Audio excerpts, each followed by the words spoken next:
Tweets. Oh yeah, There's a retweet I just saw a few minutes ago. Retweet. Don't know if I don't know if we should read it, but You mean a repost? No, I mean a retweet, Nick. It was definitely retweeted. Oh, it definitely was. It's only been retweeted once for now. Let's see if it can escape. Yeah. Are you going to retweet it? I'm not going to retweet it. John, how about you? Already did. Already did. Did you really? Quote tweeted it. Oh, boy. Whoa. Let's see what John said. You could do likes now, and nobody can tell who liked any of your things, except for the person whose tweet it is. Mm-hmm. Oh, nice. John did an FM. That's funny. John made fun of FMs. Good. Yeah. Nice job, John. We're big fans of that. Yeah, well, I looked up what the phrase was, and it's a song lyric. Oh, was it? Is that? I figured that's what it was. Yes. Who sung it? Lil Wayne with you. Oh, Lil Wayne. Let's check out the latest. Stay tuned. We got the latest coming up from Madonna. It's so weird to hear Little Wayne. Little Wayne? Little Wayne. John likes Little Wayne. It's not my fault. I'm just here to read my letters. I'll be back in 20 minutes after this 4-block rock block on 107.7 The Q. Well, I guess if John retweeted it, maybe I'll just retweet it as well. Wow. Might as well. Coming up, the latest from Madonna, John says. When's the last time Madonna had a new song? When's the last time Madonna was on the radio? Nick, I mean, you're on a station that has her probably. Is she on that station? No. Why? How come? Madonna, it's not the vibe of the station. Oh, I never. I thought they play everything. The vibe of the station. Well, Madonna might be on that station. There's a maybe later Madonna. You speak so confidently. I thought when they say we play everything, they play everything. It's anything, Is not that everything. Oh, anything. So Madonna is everything, but not anything. Is there a difference between anything and everything? That's a great question. Yeah. Bet you guys are sad you didn't have that for Topic Alert show. No, that would have been a good one. I don't know for next year's Topic Alert. They play anything on there, everything. I don't remember what but I again, said. If I call in, can There's I a lot of request things. something? Probably. Would they play that? Depending goes on out to my mom. Ooh, call right now and let's see if there's anyone in studio. And if there's not, let's call. We'll take over. That's a great idea. Nobody would notice. It's an excellent idea. We'll just walk in and say, this place looks so comfortable. My mom loves Duran Duran. Jan 6 in I also July. like Duran Duran. Yeah? Are you a big fan, Nick? Yeah. Happer, many people reached out to us on Friday and said that they love this format. They love us riffing on things, and they want it to be a yearly tradition. Oh. They loved Jan 6th in July. Interesting. Yeah. I'd like to do a Jan 6 in July Well, if I was at work. Next year, famously, the 4th will be on a Friday. Mhm. So the Jan 6th version would be on that Thursday. Okay. So I think that we can deliver that to the people. Yes. Very good. Mhm. By the way, guys, I had a I believe this was speaking of Friday. I want to go back to my calendar. I had a note in my calendar for Friday. Oh? And it said that we were supposed to tell random Scott Frost stories. Oh, on the 5th? Now, I was on top of a mountain, so I did not do this. But that's what we were supposed to do, according to my calendar entry that I don't remember when it was from. I don't either. All right, well.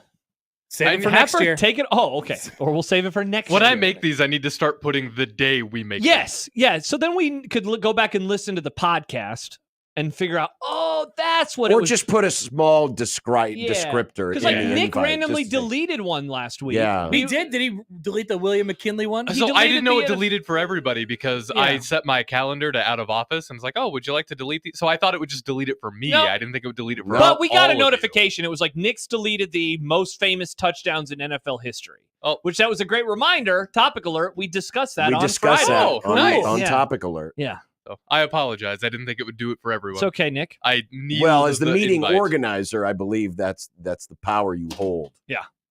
Oh, a lot of power. Yeah. You have a lot of power now. Director of Video.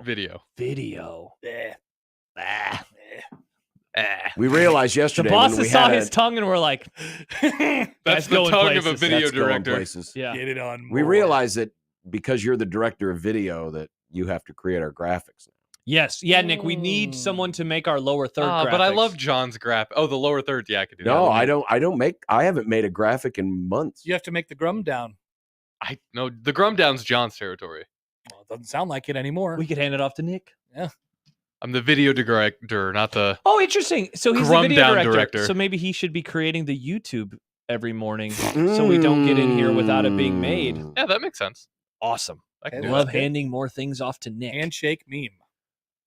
Well, I'll start sending him video. Like I had to uploading videos. I don't know if you have this issue because we do. I don't have an issue with it actually. Okay. I actually, it's very easy for me. Okay, is it? Okay, Yes. a little behind the scenes. So when I record a video like off of my phone and I send it to my computer to throw into StreamYard, StreamYard only takes them as MP4s. So I have to convert it. Yeah. Because on my phone it is a .move.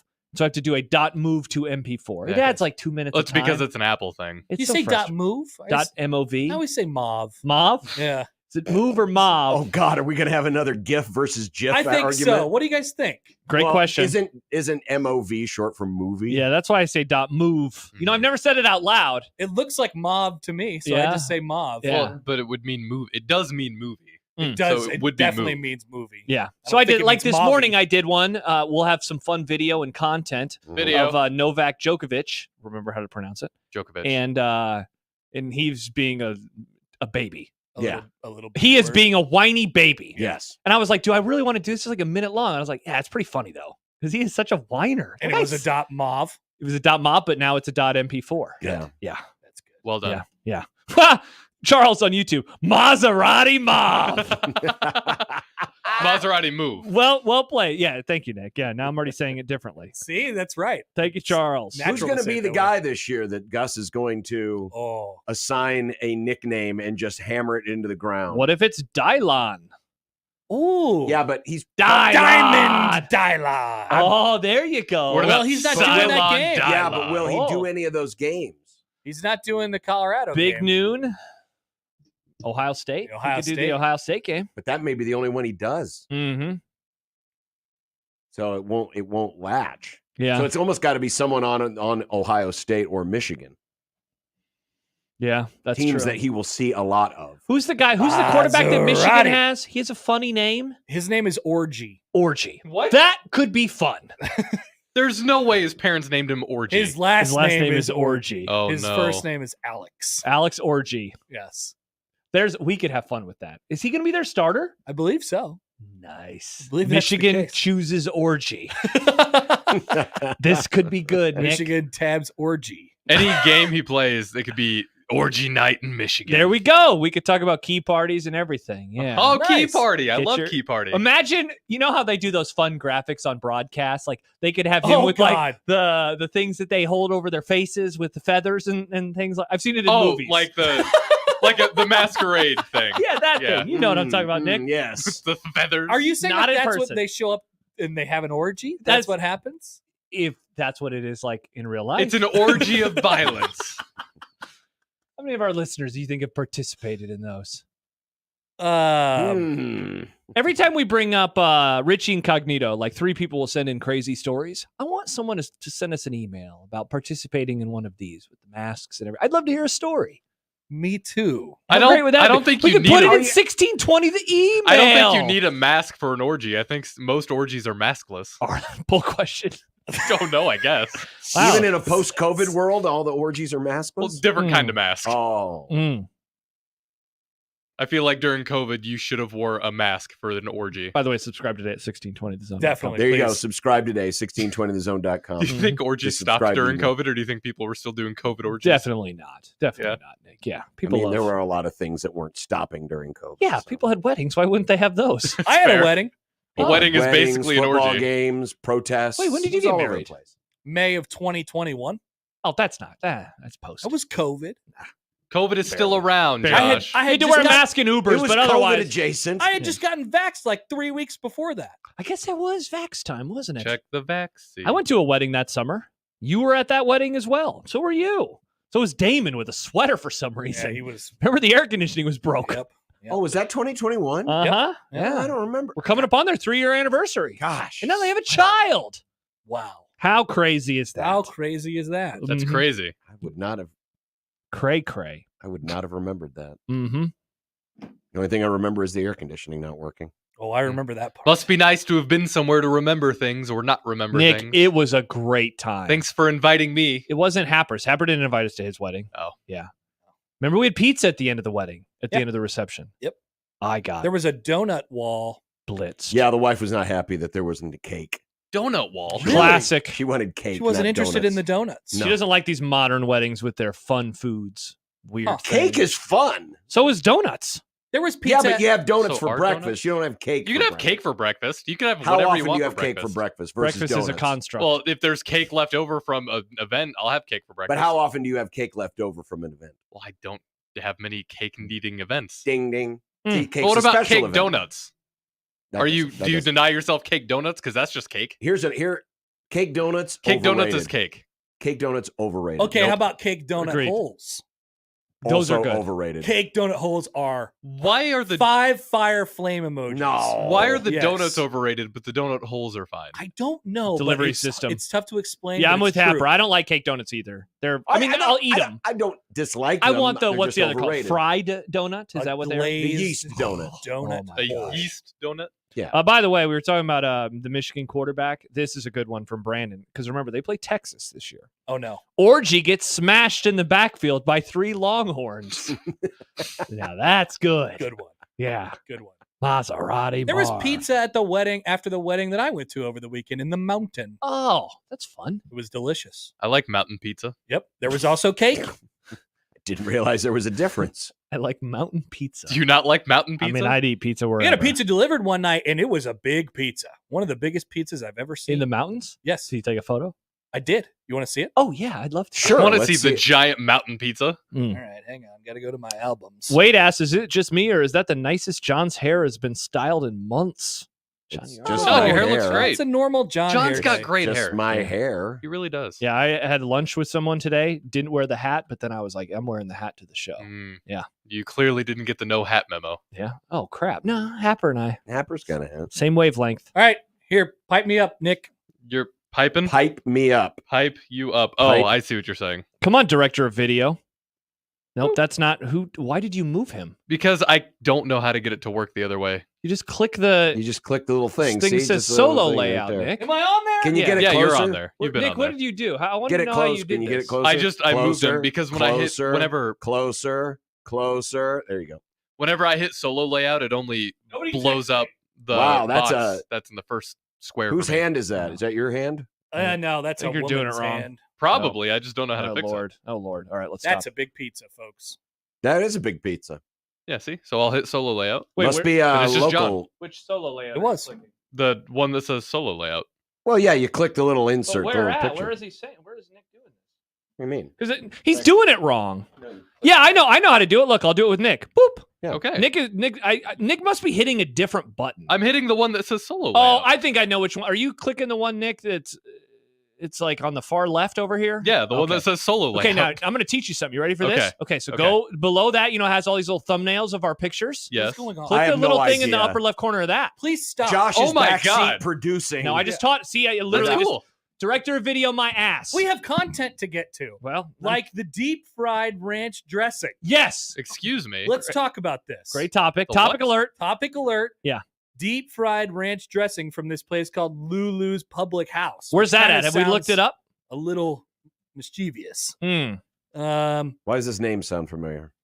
It's in Falcon Heights, Minnesota. Minnesota. I've not been to Oh no, Falcon it's Heights. temporarily closed, according to Probably because of Uh-oh. its atrocity, like deep fried ranch. atrocity. Ooh. Atrocity. Happer. Atrocity, he said. Yes, it's an atrocity Can you explain why?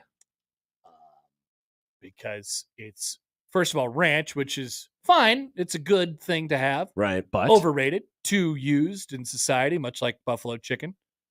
And then it's just looks like this might be a state fair food. This Oh, has Oh, a very much so. This breading is on the state outside. wear or state fair. All no, the way. like this place, Lulu's Public House. It Oh, looks like it is oh. just state fit. Like that's what they Like, do. Well, there was a place in Lincoln for a while that their gimmick was just selling fair foods, like Well, that's fun. hot dogs and How'd it go? funnel cakes, and it didn't last long. interesting. I Understandably know that so. people joke that they like to use lettuce as a delivery system for ranch, but ranch really does need another thing with it. Yeah, I would agree. As much as would I try this? Of course, I would want to dip it in something though. Ranch, but I then would it would want be to too dip much it in ranch. hot sauce. You'd probably want to dip it in ranch because it has the fried thing on the No, outside. I want to dip it in hot sauce. Well, you've already, I mean, it's ranch on ranch. Yeah, which that's is too why much it's ranch. deplorable. It sounds like the Michigan quarterback to me. It's a ranch. It sounds like a ranch Orgy. Michigan quarterback. Yeah, indeed. Yeah, indeed it does. I would obviously try this, though. Who wouldn't try Yeah, this? I'd try anything. Yeah, I'd for sure try it. Yeah. I mean, it's in the same vein of the fried butter. John, what if you had... I wouldn't try that. I have no desire to try fried butter. All it is it's just dough with extra butter inside. Oh, really? It's not like Yeah. a literal stick of butter? I figured that's I mean, what I it think was. that's how they make it, but it ends up just being... Yeah. Because you got to have something, you That's know... just so weird. You got to have something, If you I know, took to a- hold it all together, and it's just dough. It's just butter-infused dough. I wonder what would happen to my body if I took a bite of fried butter. I might die right then. No, I don't think it'd be This that could be a bit. Have you guys ever heard of My arteries would close. Have you guys ever heard of Lester's food sodas? Lester's food sodas? So this guy's whole bit, or this company's whole bit, is they make sodas that taste like things you. Oh, you mean the Jones Soda Company, right? I love Jones Soda. I haven't had it in years. That's the one that does the Thanksgiving dinner soda. I mean, Oh, maybe, yeah, but I this never had one, that which one. is hideous. Oh, I bet. That sounds awful. It actually does smell and taste like a Thanksgiving meal, but it is not good. well, this one, this is Lester's food soda. So there's a ranch dressing one. I tried that in college. They do a peanut butter and jelly one. Dear God. Yeah. When I got to college, for some reason, I really got into Jones Soda. Oh, Mhm. And so I would buy, Disgusting. this is the one I would buy, lemonade cane sugar. Berry lemonade cane sugar soda. It Yeah. was a light blue. Yeah. We should try this again on the air. This is Let's see how it gross. is. This is gross. Do people still sell Jones Soda in Omaha? Yeah. I'm sure they do. You Is can it get around, So Nick? Hy-Vee. what's the term for that? Cream soda, right? I like cream soda. I Isn't don't that like cream basically soda. what Oh, it is? Here you go, Or is that a Happer. different thing? He has a buffalo wing soda. Oh, you love it. Horrifying. Bacon. There's 3 different versions of bacon soda. It's not good. One is normal bacon, the other is bacon with chocolate, and the other is That- bacon so with maple syrup. That's not called cream soda. No, cream soda is its own just thing. cream soda. Wait, were Yeah. you mixing up Jones Soda with cream soda? I don't like any of them. That's for sure. I think just Jones Soda soda. makes a cream It's not soda. just soda. soda. You don't It's like not that? just You soda. don't like the idea of a berry lemonade soda? Dude, that stuff is tight. But it's too it's too sweet. It is very, I mean, that's hence the Well, cane Is sugar. it, what does it feel like when it goes in there? Yum. Like drinking Feels good. What is that a lemonade? feeling? Like drinking lemonade with carbonation? Yeah, it's No, awesome. no, no, I no, loved no. it. It does taste very sweet. It's been years, though. It's been about 15 years since I had some of this. Let's try this. Let's try this on the air on Friday. So you I'm can't down. do the soda. I mean, I would taste test it. I wouldn't Sure. like it probably. Can we, Nick, cut that out of Biden just saying soda? I want that. And that's our whole segment Yeah. that day. Every time we talk about it. Soda! I timed it really well. Hmm. Soda. Soda. I don't think President B is going to yell like that ever again. Probably. What do you mean? He just did the other day on the TV show when he randomly called his favorite cable show. That's right. I'm still alive. I've been in. I am totally not on the toilet right now, even though it sounds like I'm in an echo chamber. I've been in a news black hole for the last 5 days. Is that what happened? Did something like that? Not that specific. Yeah, I mean, I want to make otherwise, this as clear as I can. yeah, he's. I am old. Yeah, nothing has changed. Okay. Nothing has Okay. changed. Yeah. It's still chaos. Trump called into a show and he pretty much nailed it. He was like, he has an ego. He's not going to drop out. And then he's like, and I hear Hunter Biden is involved with the campaign. That's why it's a disaster. It's like, got to give it to Trump on this The one. scary Spot thing the is lie. He's not wrong. He's not. This is actually Oh, one of man. the smartest things that Trump has ever He done. literally doesn't have to do anything. He's not doing much of anything. He's just kind of chilling. letting things burn. Oh, it's burning all right. You know, it's bad times. By the way, Happer, multiple people, including your producer, quoting you from a few moments ago. What? What does it feel like when it goes in? And you said it feels like yum. Now look at Nick. Now the director of video is like, "Oh, let me retroactively mark this." Yeah, I'm gonna mark that. Interesting, Nick. Very, very. I'm the director of video, not audio. Oh, That's- my bad. Is that's that the other that's guy. Otson? Yeah. By the way, so now anytime anyone has a bad food take on the station, I all of a sudden get drug into it. What is going on? you do No, I don't, have a John. track record. You do have a track record What? Famously. Of having liking bad- good food? of bad food takes. I don't think so. Name one. Eh, well, the fact that you're Pizza. so regimented about, ordering thing. Yeah. I only want what's on the thing. I don't want to add anything. How is that a bad take? Specifically, your take is only red sauce can be on pizza, right? Is that you? No. Okay. It's just not pizza. If it's not. But it's a bad take. See, that's a bad take. It's not pizza. I'm not as strict about pizza as you guys think I. Well, but you just said if it doesn't have red sauce You're on a it, cheese it's not man. pizza. It's just a different The thing. fact that you have rules for what is and isn't pizza means you are more strict about it than anybody. I'm more strict than some. That is for sure. Interesting. That I'm more strict than some. Interesting. I don't get it. I've yet to find a bad food take that of mine. And the fact that you guys are very quiet about this is very interesting. So breakfast pizza. Yeah, Tony just says breakfast pizza. Aaron Papillion says buffalo sauce. Well, we know what kind of. Well, we know about the buffalo sauce. Yeah. And it's everywhere. It's too much. Yeah, I don't think it's bad. It's just you don't have to don't order it then. I won't. All right, there we I'm go. mad that everybody else is though. I'm mad at your palate. I love buffalo wings. Connor's the kind of person, he goes to the restaurant and he looks like Run the Ball guy, where he just sits there and stares at people who order non-red sauce pizza. I judge a lot. Did you have any of these judging situations in the mountains? Oh yeah. Did your gigantic pizza have red sauce on it? Yeah, it did. Okay, good. It was a delicious. That's the only gigantic reason pizza. he's calling it a pizza. Oh, I see. Otherwise, By he the way, would have called it a bread circle. Star Wars Fiend writes, Amigos. Do you have an Amigos take that has triggered folks over the years? No. Oh, okay. Amigos is good. I like Amigos. I think I've only had Amigos like 3 times. I feel like I'm on an island and that I just haven't had it very much. I've just never had it. It's not a big Omaha thing. We have one in Omaha. Yeah, we it's have just many the in one Omaha. We do? Yeah. I thought there was only the one on Dodge. Yeah, No. where's the other one? It's over by 132nd and Center-ish. Oh, I didn't know that. But it's more of a Lincoln thing. I believe there's also one on 144th and Maple. I believe you're also right. Big flag. It has a big flag out front. They want you to know over they're there. there. Yeah. Huge American flag. Very patriotic Amigos. Incredibly patriotic Amigos. Odson says Schmeegs.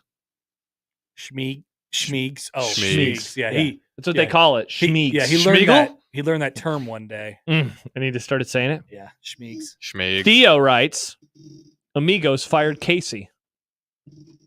Amigos fired Casey Thompson. They fired him. They fired Casey Thompson. Mm-hmm. Yeah, because they wanted Jeff Sims, John. Duh. They had all those turnovers Remember- left over. That they couldn't sell. Okay. Yeah. The Jeff Sims meal, which was 2 cherry turnovers and a Nice 16-ounce Pepto-Bismol. I think Theo needs a translator sometimes. Yeah. And I never really understand what he's talking about, although I like it. Yeah. I like that he's in there just saying stuff. He just says it, and then you ask him to follow up, and he just He never says anything. Yeah. Uh-huh. I appreciate that. He's a mystery. He's a man of mystery. Chance Oliver writes, just got in the truck from work. Tongue Boy is a video director now. Ah. Wow. What a tongue. Interesting decision. Some might say It the is. tongue is the reason. Is it I don't know. for the season? I mean, I did the tongue thing, and then suddenly I was. So Yeah, I guess you are in charge of things now. I wasn't in charge of things pre-tongue. Wow. So what does your tongue say about crispy mashed potatoes? What's a crispy mashed potato? I don't know. Josh got triggered yesterday because he doesn't like wet mashed potatoes, to which I informed him that wet is, you have to have moisture Classic John. in mashed Not potatoes. John wasn't listening. okay. I was listening. You I didn't did say I don't like wet mashed potatoes. This is all you guys with my You food did. You went takes. on a rant about wet mashed No, I potatoes. didn't. I think let me decipher. Yeah. So there's wet mashed potatoes to me are like the ones that come in the instant box. No offense. And then You're they already get wrong. You're already wrong. really gloopy, and then dry mashed can potatoes. stop now. are This was clumpy. Josh's annual rant about how pot roast is terrible Thank because the meat's overcooked, and then he went not on a medium rant rare. about I don't like the vegetables. the potatoes are And wet. then I said the potatoes are wet. You pull a potato which out I of the broth and it is wet. Oh, to which I said, Josh. how do you Is it think not wet? mashed potatoes are made? It's fine. It's good. I don't like it though, Nick. That's the thing. Would you So rather Josh have would rather have crispy mashed potatoes. So yeah, that's what John said. I never said this. Would I you love rather mashed have potatoes. your pot roast on a bed of already mashed potatoes? How about that? I mean, if like the potatoes were made separately, is that what you're asking? That is what I'm asking. Sure. Yes. They're made. The issue here is not the potatoes. The issue here is the pot roast. Pot roast is overrated That and gross. was the take. Pot roast is bad, and it Yeah. got turned into crispy mashed potatoes. Again, see, that's Because he how got John's all- brain because- works. I got No, drug this into is it. how Josh's brain works because he doesn't grasp the concept. When you make mashed potatoes, I know how it works. Yeah, you when boil you them. make mashed potatoes, I watched my wife make them this weekend. Boil them, mash them, Right. stick them Stick 'em in in a a stew. stew. They get real wet. they Yeah, I do know. get wet. Yeah, I know. when you make them with the stew, you're killing two birds with one stone, and it infuses more of the meat broth into the mashed potatoes. Soft carrots, not for me. Oh, they're good. Hey, don't change the subject. We're not talking about I like carrots. them raw. We're talking about potatoes, not carrots. My bad. I apologize, guys. Save the carrot takes for another day. The celery. So yeah, that's what I said. Whatever's I was like, in yeah, there. I don't really like that. And then John had to turn this into, "Rah." Jeff says, is a French fry crispy mashed potato? It is. Yes. Of course, who wouldn't like a French Absolutely. fry? Crispy mashed potatoes. Some would say they're portable mashed potatoes. Oh, there you go. I think you need to have some respect for pot roast. Pot roast sucks. Because it started when we were talking about what's his name's Twitter account. Pot roast Terrence Knighton. Yeah.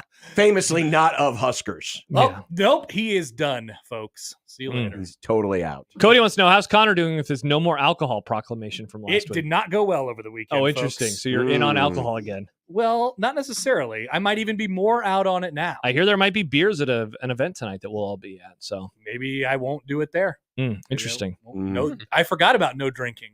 I forgot about You that. mean the Rockies beating the Royals 2 out of 3 didn't send you back off the wagon? I had 2 Coors banquets at Coors Field on Best beer at Sunday, the ballpark? watching the Royals win 10-1 against Nick's Colorado Rockies. Yeah, he went to the wrong game. I also won won a sports bet where Bobby Witt Jr. was to hit a home run, and he did so. Thanks, Bob. I appreciate that. And I had a lovely day on Sunday. Think anyone ever calls him Bob? Although the baseball game was too short. Too short? Mm-hmm. Did only last 7 innings for some reason? Nope. Oh, you It don't was like a the full pitch 9-inning game. pitch clock? It was 2 hours and 18 minutes. That's- I said, Damn. I wanted to stay longer. That's awesome. I wanted to drink more beer. You could go home. You got to go home. But there was no home. I was in Colorado. You can drive to Nebraska. That's way too far away. I don't want to do that. Oh, did you fly? It's only a couple hours. No, I didn't fly. I was going to say, you probably drove. I had to drive back to the mountains. The mountains. Where his big mountain pizza was waiting for So him. you were going back west after the game? Yes. Nice. I wanted to stay and watch more baseball and, maybe go visit some other places during the ballpark. And said the game was over, and they said leave. Get out of here. Especially you Royals fans. I did a whole segment about this earlier. Thanks for listening. I was at lunch. He was dining. He was eating not wet potatoes. I was eating not wet potatoes. Yeah, I had pasta today. Yum. It was yum, yum, yum. Yum, yum, Yeah. yum. I was like, pasta's home. Lick, lick, lick. Gross. Hey, daddy's home. Lick, lick, lick. Clarence writes on YouTube. YouTube people over 50 watching and 2 thumbs up. Come on, it is still AM radio. Oh, give us some thumbs up. Yeah, Hey, thank you, chat. Clarence. Do Can we some see thumbs some up. thumbs in the chat? I like when people do the Thumbs. reactions on Facebook, on like the Facebook post, Uh-huh. and they Funny. do like ha-has. Yeah. I want to get 5 ha-has a day. Let's If we get could do 5 that, ha-has, chat. Come on. There's 0 viewers on the Facebook right now.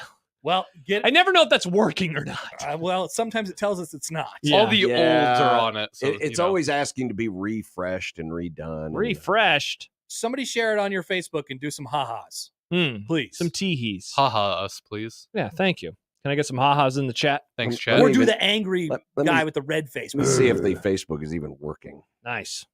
Unlikely. It's too bad that I don't know the login to our Unsportsmanlike Conduct Facebook anymore because we have like 15,000 followers on that. It's a lot of followers. It's a lot of followers. And if you go through the pictures, it's just a bunch of women wearing bikinis all the time. So you Oh. need to ask Michael what the password is. Michael probably has the password. I can probably guess what the password We do. is. We do have. The Facebook is Oh, live. we got a ha-ha. In fact, it John, is. give it a ha-ha. Thanks for the ha-ha. Josh Otson gave it a ha-ha. Thank you, Josh. Well, right John, give it now, one. I don't know about the ha-has. We have the live. We can Closed you captioning. can read the show. That's like awesome. People like Josh who like to read their movies instead of watching. John them. watched our movie. Oh, dubbed. Josh. So here, that's awesome. People like Josh Yeah. who like to read their movies He's gonna instead hate of it watching more their now. movie. He said the acting Josh, is bad. So like Josh who like to read their movies instead of watching You just their caught it a This is- loop. he's doing he it said over- Josh. Stop it. This is- So like Josh who like to read This is just the scene from Spaceballs. He's just reading. Yeah. What it is. time is that? Now! I happened to be listening yesterday when I was driving back into town, and you were talking about watching a dubbed version of a movie instead of reading the subtitles. What is wrong with you? It's Thank a you. movie from Japan. Good Lord, you people need to settle down. You know why the acting was bad, John? Because you watched the dub. Thank you. Hey, He said the acting wasn't hey, good. Video boy, Shut up! I said, how can you know if the acting is bad? Because it was. was. The actors. Because they weren't saying the right words. Their mouth wasn't even matching up with what they were saying. It was weird. Listen, I wanted to experience it the way I experienced the Godzilla movies when I was a kid. It was perfect. I enjoyed it. Yeah. Do you have your little bowl of Fruit Loops? No, I hate Fruit Loops. They're disgusting. Whoa, that's a take. Fruit Loops are disgusting. Fruit flavored cereals like fruit. What'd you eat? Raisin Bran when you were a kid? Man, what was your Fruit Loops Raisin Bran's fine, but What about Apple Jacks?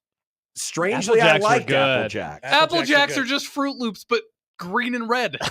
He's actually right about but that. it all It's the tastes same like cereal. Yeah, but it tastes like apple cinnamon You know what? versus all the weird fruity flavors. It's the artificial fruity flavors of Fruit Loops and Tricks. You know what the worst one is, though? Fruity Pebbles. Those are bad too. Gross. I like Fruity Pebbles. There was a moment I Ugh. did like Fruity Pebbles, and then I was like, what am I doing? Are you in on Cocoa Pebbles? No. Oh. No. So you don't even like... It's like, it becomes like mashed potatoes in a way. It does. But you're in on wet. Rice Krispies. I'm asking. Are you? Yeah, I think I am. So But they get mushy. Too. what about those fruity, like the Rice Krispie The treats Mush people Boys. make, but with Fruity Pebbles? Are you out on those? No, I am out on those. Oh, Yes. those are so I am good. out. Chance writes, don't tell me you watched -1 dubbed and then adds, please God. Chance? He did He indeed. did. I did. Suck it. I don't care. Whoa. Suck it. It seems like you do care. You get very Yeah. defensive about No, this. yeah, You it's remind me guys- of Nick It's right you now. sound guys, like it's you me. guys who are flipping out. So what if I enjoyed it that way? You I didn't wanted enjoy to it, enjoy though. the movie. Don't put in the I didn't newspaper that enjoy he's it. mad. Oh, I didn't enjoy it. Yeah, he said he liked it. He I just thought did. the I acting liked was, it. He just thought the acting was bad. Okay. And the acting was The bad. actor? But that's the best part. It was Who's like Godzilla? Jerry Lewis? it was like experiencing the Godzilla movies the way I used to watch them because they were all overdubbed. It was fine. Congrats, Nick. You didn't pick an awful movie this time. I pick a lot of good movies. I think my track record is Your track higher record's than lower. not good. Your I track wouldn't say you record's pick a been. lot of good movies, but you've picked some. You picked some. I think if we go down the list and we do a differential, a win Yeah. differential of my movies, I think I'd be in the positive. Which is more true? Nick saying that he picks some good movies, or me saying that I have good food takes? What is more true? What is more true? What is? What is more true? Tell me right now. Well, if Nick said he picked some good movies, I would say that. I mean, that's like asking who won the debate 2 weeks ago. Wow, John. Nice. Which one's which? Nice. Oh, yeah. Nick, do you want to be Biden or President T I here? don't want to be. Oh no. You got to choose. You got to choose. I would like to be President T, please. All right. Well, now that is a drop. Save that for November. I want to be president. If we're specifically talking about the debate that took Well, as place, we know, President T had good food takes. Remember the taco salad? Oh, he loved the taco salad. I love Hispanics. See, I know that that's what everybody talks about, but that's just going to be the Sudafed picture to me forever. Oh, yeah. Nick, you always are zooming in on things. It's funnier because of the taco salad. No, but it's also the English import Yes. bootleg, but illegal Sudafed in the counter Yeah. next to I him. meand that's funny, too. See, that's a deep. See, you always go to the deep cut. I like the deep cut. Yeah, you like the Well, you deep pick cut. I like the Weird B movies. sides. By the way, Odson just texted, and he said the phone is listening because he has gotten an ad for a certain type of soda on his Instagram. interesting. I'm now going to scroll through my Instagram and see what kind of ads. Soda! See if I'm getting any new ads that I haven't gotten there You guys before. get ads on Instagram? You don't? You're supposed to. Do you I pay don't know. for? I don't Here's think one there's a for way to get. study.com. Now that's weird. I don't know why I would have. Is don't know there a what that way to is. get rid of ads on Instagram? Yeah, maybe Happer pays for something. Probably get I rid don't of pay Instagram. for no Instagram. We've talked a lot about getting Banks new treats, and so here's one from BarkBox, among others. Yeah, there you go. I'm just a My lot of Instagram is pasta just a lot of videos. dogs. A lot of dogs. Mine's a lot of pasta videos. I don't even use it. I thought you did. I thought you were an Instagram boy. No. Yeah, Have he, you well, left? he did one time when he gas mowed. Yeah, it was like 2 weeks of gas mowing, and it was like, it's kind of boring. Yeah, that was Gasmo Summer. Steve says, amazing how John's still blaming you for the fact that he was too lazy to watch subtitles. I'm not blaming anybody. I just enjoyed the movie how I wanted to. I will say the one time where it has been annoying lately to have subtitles on is watching House of the Dragon, because whenever they speak Valerian, that has the subtitles on the bottom, but then the closed captioning just like speaks another language. So then it covers up what they're actually saying. That's why you shouldn't watch with the closed captioning on if you can understand what's being said. I need the subtitles for House of the Dragon. There's too many similar names. Amen. Listen, you just give them different amen, names, amen. like Old Princess, One-Eyed King. Well, you Old know. Princess. She did? She did. Yikes. Are we sure? Oh, yeah. Are we sure? Oh, are they doing a you're time saying, travel thing? You're saying One-Eyed King, but I don't No. know if he's king yet. Well, I just said, I mean, you know who I'm talking about, though, when I Yeah. said a one-eyed guy. Mr. One-Eye. Odson says Connor doesn't realize that every fourth square is an ad. I didn't realize it was every fourth. Interesting. Every fourth. I think what? Twitter Like is when you supposed. scroll on Instagram, it's like photo, video. I think Twitter's supposed to be that way, but sometimes I'll just get 5 ads in a row. I'm Then getting they have- annoyed by the ones that I can't block. Yeah, like the Temu. I just see unblockable Temu ads all the Is time. that the new game? What's the game that keeps showing up all the time on my Twitter feed now? don't It's like, know. have you played this game? I'm like, no, go away. But It's I can't. Probably a virus. I can't block it. I don't have any ads. You have no you have ads. to have ads. That is impossible. I have There's no way you ads. don't have I don't ads. see any ads. These are all from things that I follow or it recommends me Well, to good follow. for you. But not like a brand. It's not a brand. That's awesome. I'm very happy for you. My brand. Yeah, it's really. By the way, we have 2 Facebook viewers. Oh, nice. Oh, but only one haha. Make sure you ha-ha it. Wade Ha-ha. writes, I waffle between whether Connor's food takes or entertainment takes are worse. Oh, what's worse, Happer? Your Do I have food a or bad entertainment? take? Well, I mean, you did say Twister and Jurassic Park are the same movie. What's wrong with that? That- Once again, the whole premise. The literal whole premise is wrong. I've seen a lot of ads for both of those movies on television, not on Instagram. That doesn't this mean they're summer. the same And thing. guess what? They look an awful lot I watched the trailer like today each for other. Gladiator 2 and F1, but I could recognize that they're 2 different movies. Yeah, What because if those they are completely weren't? different things. Mm. A dinosaur and a tornado, also different. People they're not. forget. Oh, That's where interesting. you're wrong, Josh. Brown is yellow, 29 Yes. is 30. Dinosaurs, tornadoes are tornadoes. dinosaurs. It's the same thing as Shark Week. Although I did see that lady Are get sharks tornadoes Did too? you see the picture idea. of the lady get the bite taken out of her calf? Yeah, and I didn't No. see it, but I didn't want to That see was it. bad. I didn't Send it want to to me. see it. Oh, Just what do I look? I don't- just- Lady's calf. Ouch. I don't know. That'll probably Shark. Get you I'm there. just going to search shark lady. I think this was in Florida. Shark It came was up. South Padre, right? Holy God! I should do this. Oh, Okay. ouch! You just Googled shark lady? Yeah. Tweet it out and say Yeah. shark bite. Ouch. Oh way Nick man, can it search looks it. like a big turkey leg. Oh, that's gross. I That would just suck. I just keep getting pictures of a children's book called Shark Lady. Just took a hunk out of her leg. Ouch. Not good. Mm. Not good. I think Yeah. that's God's way of saying stay out of the damn ocean. Probably. Wow. Definitely in South Padre. I would. I'm going to say it. You think so? Happy New Year. This is all over the place. Yeah, we didn't. Yeah, it was. This Yeah, was it good. was. I enjoyed this one. Okay, all right, Happy good. New Year. It's a good time capsule. We've been on a heater lately. Nice. Well, what, 2 in 2 weeks? Well, I had think one we had last week. we had one last week, or we had two. We had one last week. Yeah, it's our second and I last. remember 2 having weeks. 2 very good ones though last week. Bobby, and he signs this Josh's favorite quarterback, Bobby. I played with him as a youngster. We were on the same football team. Hey, Bobby. He texts in, as someone who worked around Kellogg's once upon a time, Fruit Loops are all the same flavor. Yeah, that makes sense. Ooh, yuck. That's the It's- flavor. Like The flavor Trix, is yuck. like Ooh, Trix were yuck. all. I think Trix are all the same flavor too. You're probably right. I wasn't a it's fan of it's Trix. just They're for got. kids. It's just the fake fruit flavor just does not work for me. On anything, like No, you're out on, in like, in whatever fake fruit flavor they use in those cereals does not work. How about Jones Soda? We're Same I'll concept. be honest. I don't know outside Director of video, you got to purchase them for us. of trying the about the Thanksgiving soda dinner director? when I don't think I've ever had a Jones soda. Would have no interest. Yeah, it's gross. You don't want to try Do it. you get you some of the bacon soda and the ranch soda? No, I'm good. All right. Good. Happy New Year. Happy New See Year. you guys later. Bye-bye, Happer. Yes. Bye. See you later. Alligator. Maybe later today. After all, Mhm. crocodile. Oh, yeah, maybe in a few hours. Yep. Awesome. Have a little great time to spend doing nothing for the next 3.5 hours. Are you going to go home? Definitely. Okay. Maybe I'll gas mow. I'll take a picture of it on Instagram. Do it. There you I'll go. tag John Bishop. You can. Well, if you have it, I won't see it. You know, maybe I'll tag him on Twitter. There you go. All right. Gasmo away. The Grum starts now. 1620 the zone.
KOZN.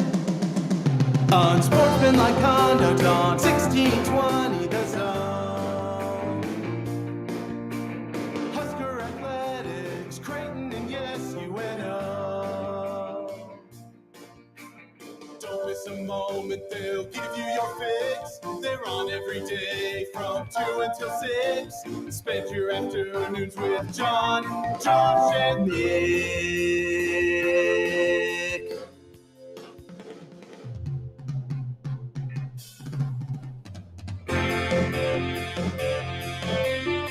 John, Josh, and Nick.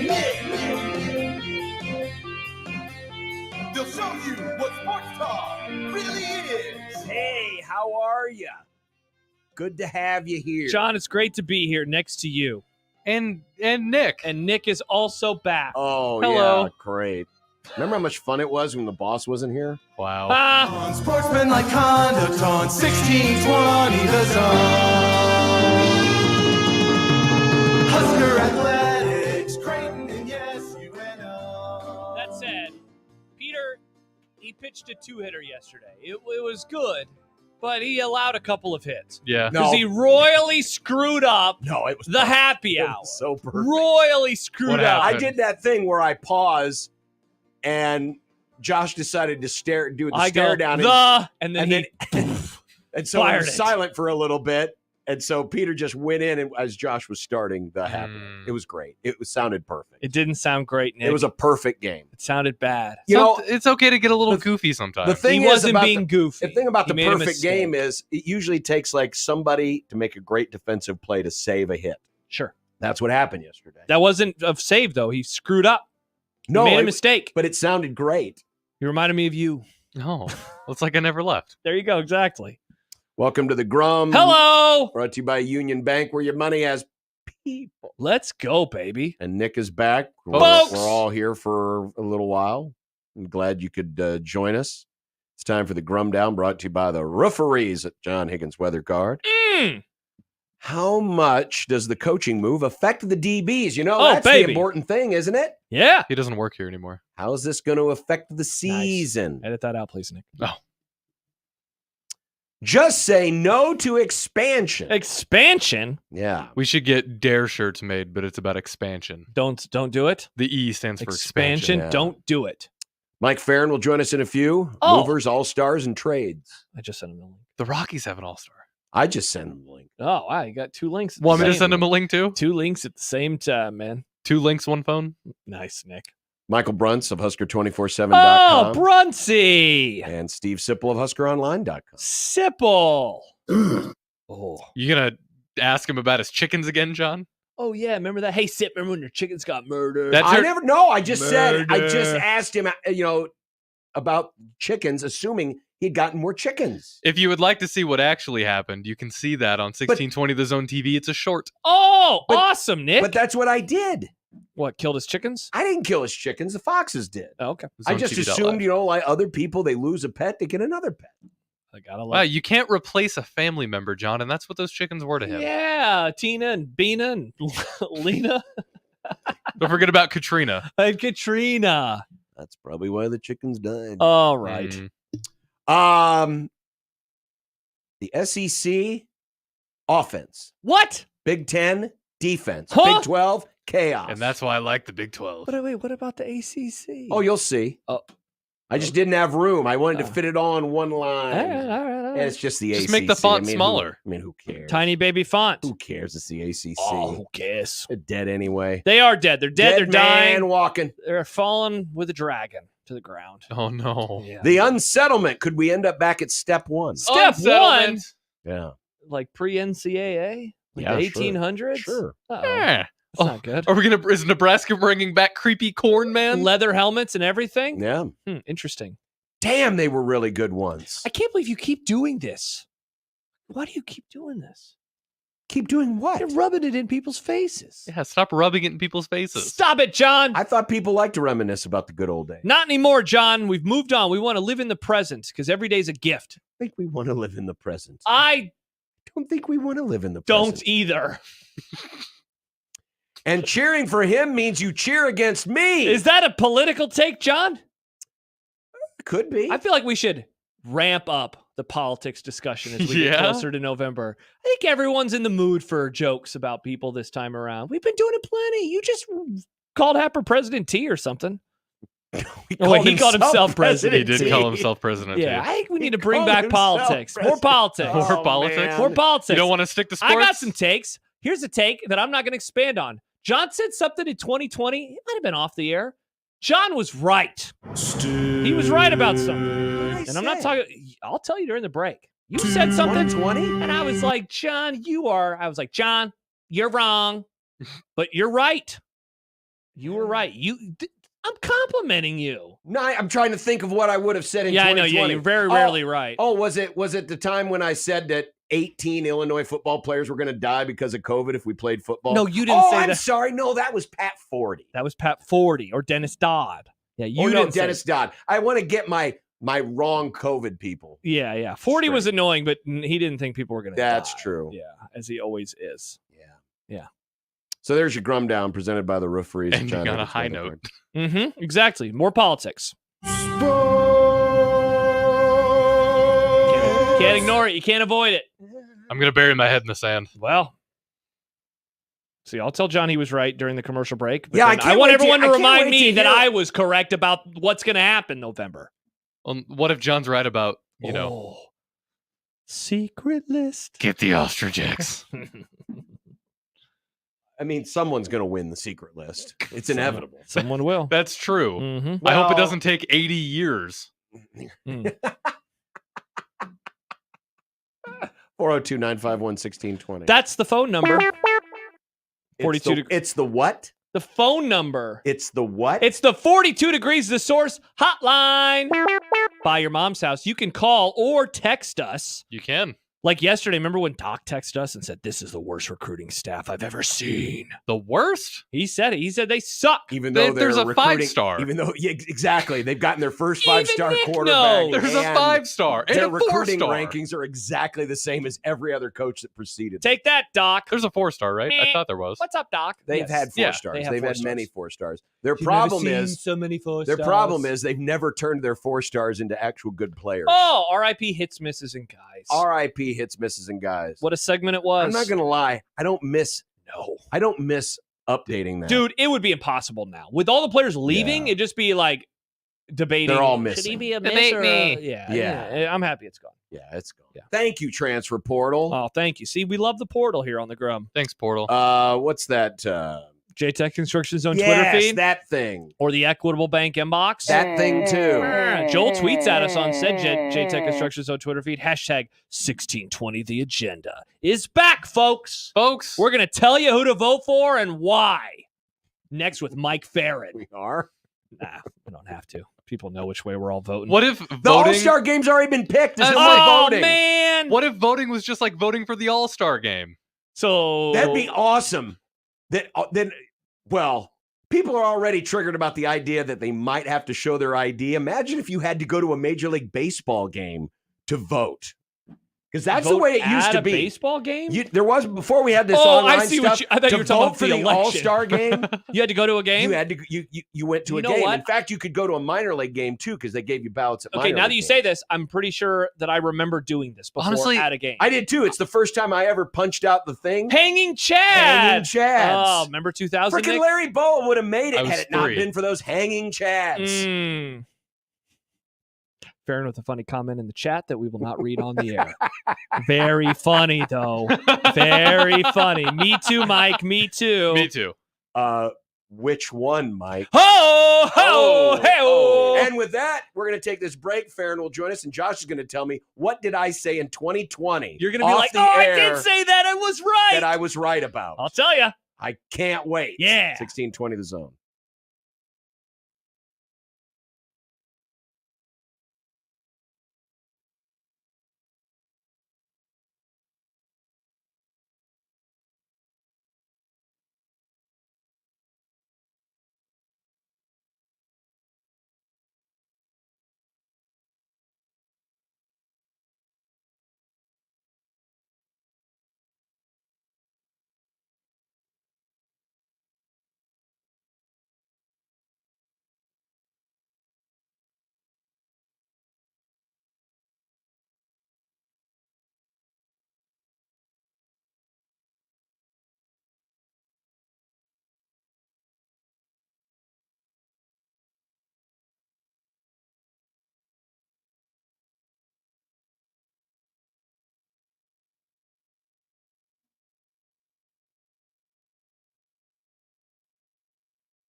Mike Faren, Sirius XM MLB Network Radio. Ladies and gentlemen, now singing the Mike Faren Open, it's Mike Stibbs. Just make sure it sounds sexy, Stibbs. Lord Almighty, how can you stand Arizona? Your fair skin must be burning down into your absent soul. Mike, Mike, Mike, Mike, we can barely hear you. It sounds to me like you called us from inside a hole. But your phone calls lift me higher, like the ERA of Mark Pryor. Your hair looks like it's on fire. You're Mike Faren. You're just a hunk of burning love. You're just a hunk of burning love. You're just a hunk of burning love. Bills? The red bill caps, which were our road caps. Kind of miss those. John misses the red. I didn't caps. like them at first. Now I'm like missing them. Oh, interesting. Maybe I need to break out my Cuba uniform. Yeah, I was going to ask if that's what you were looking for too. I actually did have the Cuba uniform. I know you did. I've got a picture of you with that uniform on, I think. Google what year would that been, Mike? About 95? Oh, yes. I've seen these before. The cursive Cubs the across S. the chest, and it looks like it says Cuba. From the website bleedcubbyblue.com, here's the worst jersey in Cubs history. Oh, this was April 28th, 2020. So this was, let's find some content because COVID's happening. Yeah. Let's write about old uniforms. Yeah. Interesting. That uniform sucked. It does look like Cuba. It did, but like an idiot, I bought one anyway. Because it was the only one they had available at the freaking store. This was back in the days before you pinstripes could were too slimming at that point. Go Cubs. I already had the pinstripe. Oh, yeah. Well, you needed a matching set, of course. I needed the matching set. Hey, Mike, here's a question for you. You're a baseball man. Really? Why do the Yankees get all the credit for pinstripe uniforms when other franchises also have pinstripes? I don't know. I'm assuming they were the first ones. Okay, that's my question. I honestly don't know. Because there's that famous line in Catch Me If You Can where it's like, why do the Yankees always win? And his son goes, because they have Mickey Mantle. And he goes, no, because they can't stop staring at their pinstripes. But I'm like, what about the Cubs? What about the White Sox? It's an iconic uniform. The White Sox haven't had. The White Sox have had every color of the rainbow. They have. Of course, like Colorado football back in the day. They have existence, and the Cubs pinstripes. Those did not start until maybe the 30s or 40s.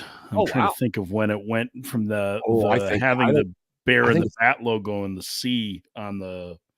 I think it was the 60s. What? Maybe really? 60s? Yeah. I don't know. I don't know if I'm not your uniform guy. Call Tyler Kepner.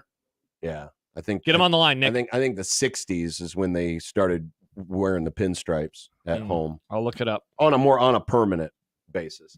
Well, the All-Star game will be coming up in a week or so. This I was listening to you yesterday. Was it yesterday? What is today? Tuesday. It's a Tuesday. So it would have been yesterday because that would have been Monday.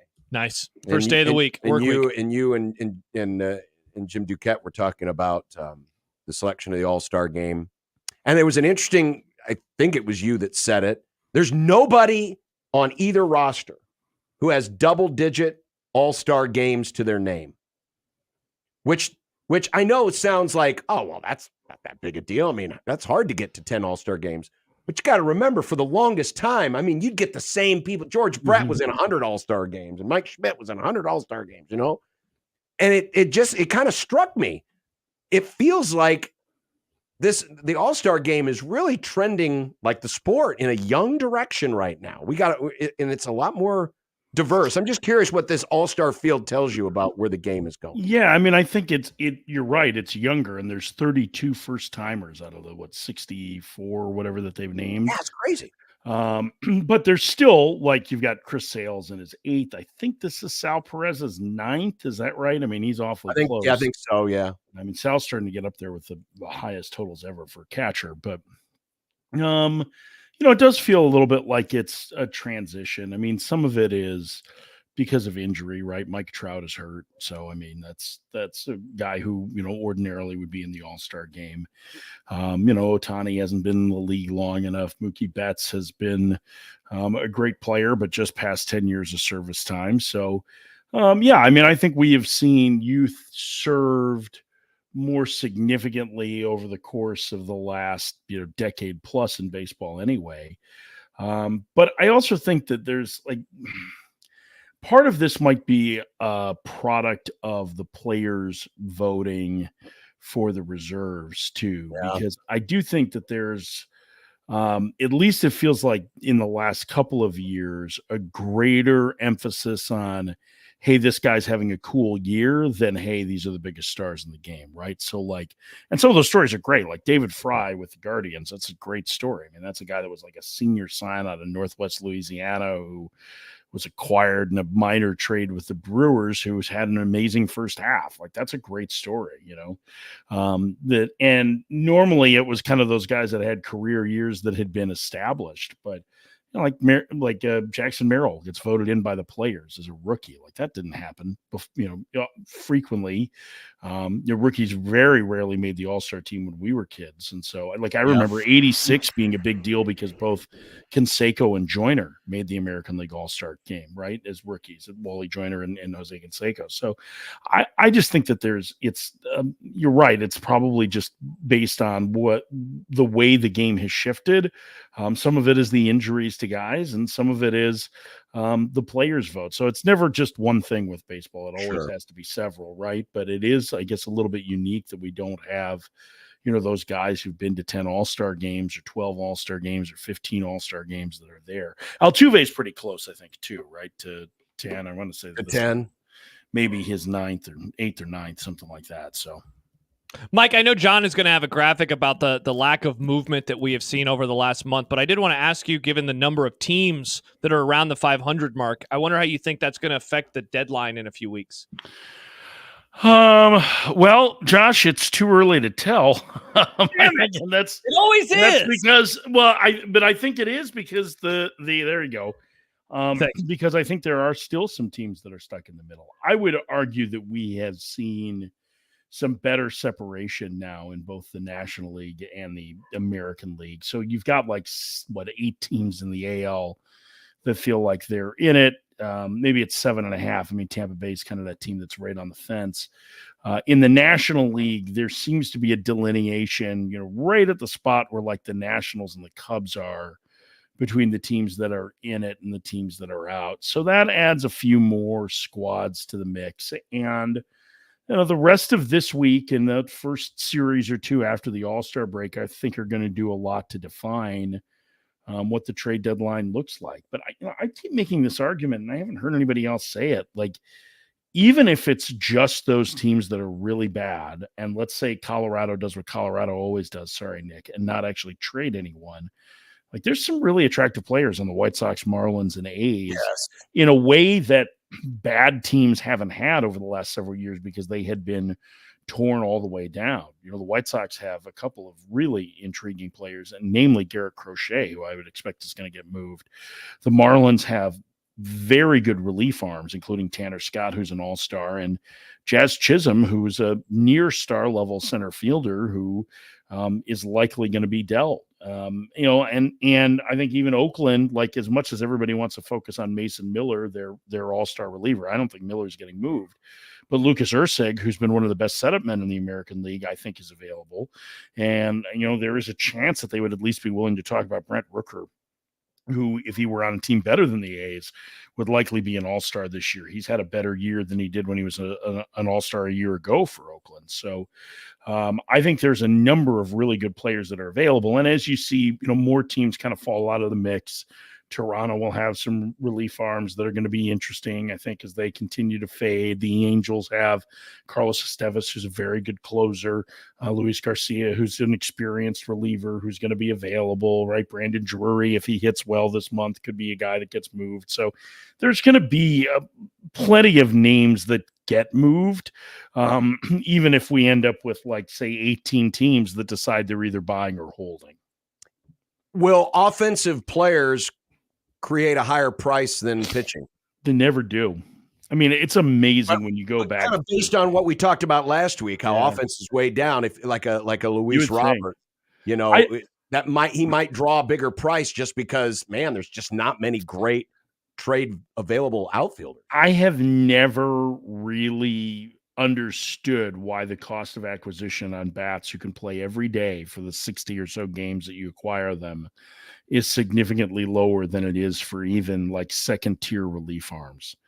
I get that you can never have enough pitching, but like you also can't have enough good players in your lineup. And whether you win 3-2 or 6-5, like winning games is what's important. And I think the position players can have a greater impact, but it just outside of like the Juan Soto trade, which was unique because he had 2.5 years of control left. Like you just don't see crazy returns for position players very often. So I don't think it's going to be the case just because, and I think maybe part of it is everybody needs pitching, right? Everybody needs relievers in particular. Most everybody needs a starter. Teams could really use bats, but there's very rarely a bat that fits every team's need, right? Because it's, like the Mariners have a center fielder, a shortstop, and a catcher, and they could use help in any other position, right? But that's not necessarily the same as like, I don't know, let's say the Red Sox, right? Who might need help at second base, right? So it's going to change the equation of who's available because it's more specialized. Weird to say, right? The position players are more specialized, even though bats would make the lineups longer and better. But I think there's always bats that get moved. It's never quite the same cost of acquisition, but I think trading for position players makes a lot of sense because it's cheaper than trading for arms. So Mike, like the fans that really like the trade deadline because of the chaos and craziness that could happen, do you think that they're going to be disappointed then this year? No, I don't think it's going to be. We have a producer who every year calls it a dud line. Predicts that it's going to be a dud line. He's never been right about anything, so it's. So it's like our producer. Yeah, I was going to say he might be right less than Nick. So, and he's been doing it for longer than Nick. So I mean, there's a lot more misses in there. So it's basically like I don't know. He's like the Wes Unseld of. Is that too deep a cut? Do you even know who Wes Unseld is, John? Oh yeah, great passer, especially rebound and go look at his existence with the his jersey. Back when Mitchell and Ness became a thing when I was in high school, the Wes Unheld Unseld. Good lord, Unheld was his cousin. Yeah, the Bullets jerseys, the road ones especially, those were sweet. Anyway, sorry. At any rate, he was a great basketball player. He was not as good a coach and executive, but at any rate, I guess the what were we getting at now? Out of the West Unseld through. Will the trade deadline be a dud? I don't think it's going to be a dud line. What constitutes it being a dud? Like, is it there aren't enough big names moved, or there's not enough action overall? There'll be plenty of action. Is there going to be a big name that's moved? I don't know. I mean, Chisholm's a former All-Star. Is that a big enough name to move the needle? I mean, he was on the cover of MLB The Show 2 years ago. I don't think that there's necessarily going to be a superstar that gets moved at this deadline, but I think that there are probably going to be a lot of pretty good players, and you never know who may do something at the last minute. Like if Texas struggles coming out of the All-Star break, could Max Scherzer be willing to waive his no trade clause? Like he's not the same pitcher anymore, but he's pretty damn famous. So I think those are kind of the things that you're looking at. Is I don't think that there's going to be necessarily a superstar that gets moved, but I think there'll be plenty of action. It's funny because, going back to my favorite team, the 84 Cubs, all their big deals happen early. Well, right? The trade deadline was June 15th. That's why. Right. So that was in the old system. And this is the old system now. The waiver trade period started June 16th and ran until August 31st.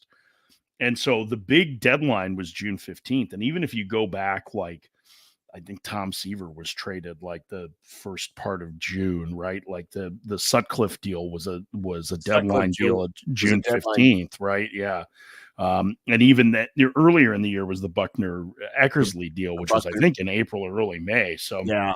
But that's part of the reason. I think if I remember right, that team's late summer acquisition was Davey Lopes, right? They got him from Oakland at that point. Davey was a great player who was on the tail end of his career, but still a terrific base stealer. So, I think part of it is that it's different. Like we don't have waiver trades anymore. Like once you get through July 31st, there are no major league trades. You can trade for players who have not been in the major leagues at all that season, and later add them to the roster. And you can, as long as you have a player in your organization before August 31st, they're eligible for the postseason. But the waiver trades going away has changed the complexion of this. That coupled with that rule that changed close to 40 years ago now, that the deadline is July 31st. So I went down a rabbit hole this morning because, I was looking, I was like, wow, man, the Red Sox, really on a roll here. So I just went back a month. Yeah. Just went back a month. And I tweeted this out earlier this morning if you want to take a look. But this is just the movements in the standings over the last calendar month, June 9 to July 9. The Orioles have made the biggest move up the standings. It's the only division that's switched leads. All the other divisions, the leader has been the same over the last month plus.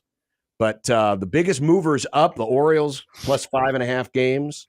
And this is just in division. It's just games to the lead of the standings. Yeah. Right. It's not wins, losses. Yeah. But Orioles have gained 5.5. Red Sox have gained 5. Astros have gained 4.5. Twins have gained 3.5. Mets have gained 3. Those are your biggest gainers. Okay. Your biggest losers, White Sox and Rockies. Sorry, Nick. 6 games. Yankees down 5.5. Yeah, they've lost 15 of 20. It's not been good. Yeah. And the Cubs and Royals, shaking hands emoji. Oh, handshake meme. Nice. Minus 4.5. But I bring this up because it just shows you, yes, there are movers and shakers, but in the course of 30 days, it's not like one team has gained 10 games on another. Yeah. Or a team has lost 7 games on another. I mean, 6 is as high as it goes. And it just shows you how much, there's still a lot of teams, as Mike mentioned, who are and this is just in relation to the division lead. We're not even talking about the wild card. Right. First of all, I think the proper meme is actually the Spider-Man meme for the Cubs and the Royals. Oh, pointing at each other. As opposed to the handshake one. But you're right. I mean, there has not been a lot of shifting of position, right? But the Astros have certainly made things significantly more interesting. They're one back in the loss column of the Mariners, and the Mariners have dropped 6 straight series coming into tonight in San Diego. There has not been a ton of movement otherwise. The wild card race has stayed largely the same with most of the teams that are in it. But, again, that's kind of the nature of June and July. And all it takes is one leader to really struggle. Now, like some of this you look at and you go, well, the Twins have picked up 3.5 games on the Guardians in the last month. Now, if you were to do that in August and September, again, they're going to end up winning the division, right? The Cardinals are closing in on the Brewers. The Cardinals have been the hottest team in the National League for 2 months. They have the best record in the league, which is, I find, stunning. I'm shocked that their pitching has held up this well and that they've had enough offense. But Milwaukee's come back to them a little bit. And so, that's another thing to keep an eye on. You can start to see some trend lines in here, even if there hasn't been much movement. And really, movement from June 9th to July 9th in the grand scheme of things doesn't really matter much. It's more like that movement from, say, September, let's say August 1st to the end of the year that becomes significant. And it does show you that you can, if you are a good team and you hit things at the right time, you can close a significant gap in the course of a month. I mean, the fact that the Orioles have picked up 5.5 games on the Yankees is pretty incredible. And now they have a 3-game lead in that division. I mean, that's sizable. It's starting to get to the point where it feels like unless the Yankees get things turned around quickly, the Orioles could run away and hide with the AL East, which I'm not sure that we necessarily thought of before. The Braves have played a little bit better, and that's moved them a bit closer to Philadelphia. They just took a series from them. I think the other thing that factors into this is that there are fewer games inside the division with the balanced schedule now. Instead of playing your opponents 19 times, you're playing them 13. And your best bet to making up ground in the division is winning head-to-head. So when you don't play that many games against them, like the Tigers are in this weird stretch where between yesterday and the trade deadline, they play. So this is in the span of 22 days. They play Cleveland 10 times. Ooh. And like they won last night. And remember, 4 of those days are off days for the All-Star break, right? So it's basically like 10 times in 18 games. And then they're done with them because they've already had one series against them. So then they're done with Cleveland. So it's very bizarre now it's taken some getting used to with the 13 games, and it's still not balanced real well over the course of the season, how often you meet your divisional opponents. But I think that's probably some of the factor in why you haven't seen so much movement. That and because everybody's just kind of mid. Bunch of mid teams. A bunch of mid teams. By the way, I made the Roselle is high-fiving up at the great. Yes, he is. Look at that. I made the meme for you guys. Oh, thank you. The Spider-Men pointing at each other. I appreciate it. Well, speaking of mid. That's great, man. This is absolutely ridiculous. White Sox! White Sox! Go! I haven't done this in a couple weeks. No, we have not. Well, congratulations, White Sox. Oh, no. You're 2 games better than the 62 Mets. This sucks. And we've added a new statistic, run differential. Oh, I like it. The White Sox are minus 166, while as the 62 Mets through 93 games was 202 games. Minus 202 games run differential. So good on you, White Sox. That's such a This bummer. is probably a good time for you to stand pat. No trades. No trades? No trades. No trades. I mean, they don't get to play Colorado or Miami again, so. Yeah, that's true. And they only have 3 games left with Cleveland. They're 5-5 against the Guardians this year, which is that's kind so of wild. That's so. If they played Cleveland the whole season, they'd be a playoff contender. Yeah, 81 probably. and 81. That's what the math says, Mike. You want to know how much of a sicko I am? How much of a sicko are you, Nick? Yeah. I watched every game in the White Sox Rockies series. That you are disgusting. It was gross. Mike, can you believe what we have done to him? This he's guy, he's of baseball. he like didn't even baseball. like sports, and now he just watches baseball for some reason all the time. I listen to it too. I It's a love great baseball on sport. radio. You'll notice, like Nick into baseball, John into baseball, me into baseball. Josh, you're the problem. Am I? Yes, Yeah, one of what's these even- things is not like the other. Who's even your team now? Is it the Red Sox? Is it the Mariners? Is it the Royals? I'm a Mariners guy. Go Mariners. I wore my No, hat. your wife is a Mariners person. No, she's a Royals She's person. a Royals person. Oh. Yeah. But we did go to a game and we both got hats. Yeah. Josh went They to got one Mariners Josh game. is, Now he's a Josh Mariners is just supporter. there for the food and accessories. Yeah, I did eat. I did eat. Did you get the crickets? No, we didn't. Get the crickets. Another What? reminder that Faren helped us out. Thank you, Mike. Oh, that's right. You got to We love see you, a Mike. walk-off game. That's Yeah. right. And that was then awesome. he came to visit me so often while I was in Omaha. You're busy. John, we looked in there every day and you guys looked like you wanted to. Well, John looked like he was mad. So I was like, I'm going to stay out That's of because it. Nick kept handing me things. Here's another thing. You didn't read this 18 Oh, times. John, I'm going to start doing that now as a video director. So I'm just going to start handing you things Oh, great idea. so people don't. Yeah, you know. Mike, Nick is now the director of video. Yeah, I think I'm At the a boss. radio station. That doesn't Yeah. seem like a particularly See the video? solid career choice, Nick. See the video? This right here? This is mine. That's great, man. Thank you. As you can see, it looks awesome, doesn't Yeah, it? he's done a Yeah. great job with it. Look at that. There's Nothing's lots of changed. squares. Look at those Nice. handsome devils. Yeah. I'll take Charles Nelson Riley for the block. Another great old game show reference that you guys won't Yeah, get. I have no idea. What is It's this? the Hollywood Squares. Go look Hollywood at 'em. Squares, baby. You're a Hollywood square. Nice, got him. No, you're literally in a square. Damn it. That's true. It's more of a rectangle. Wow. It's too bad they couldn't bring back all the legends of Hollywood Squares. Sadly, most of them are dead. dead. R.I.P. But I mean, you have both Is Paul Jim J. Lynde Bullock and still Gilbert alive? Gottfried. It'd be Mm. great. Jim J. Bullock. That's who he Oh, is. I hated Jim J. Bullock. Oh, I wanted. Were you not a fan of Too Close for Comfort? Wasn't That he one was of the not a good stars of that?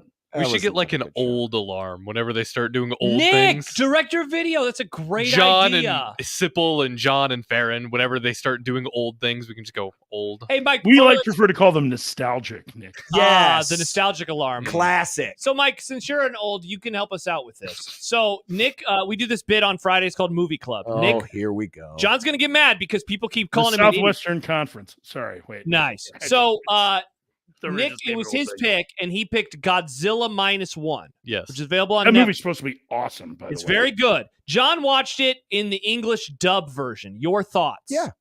As opposed to watching it with subtitles? Yeah. Yep.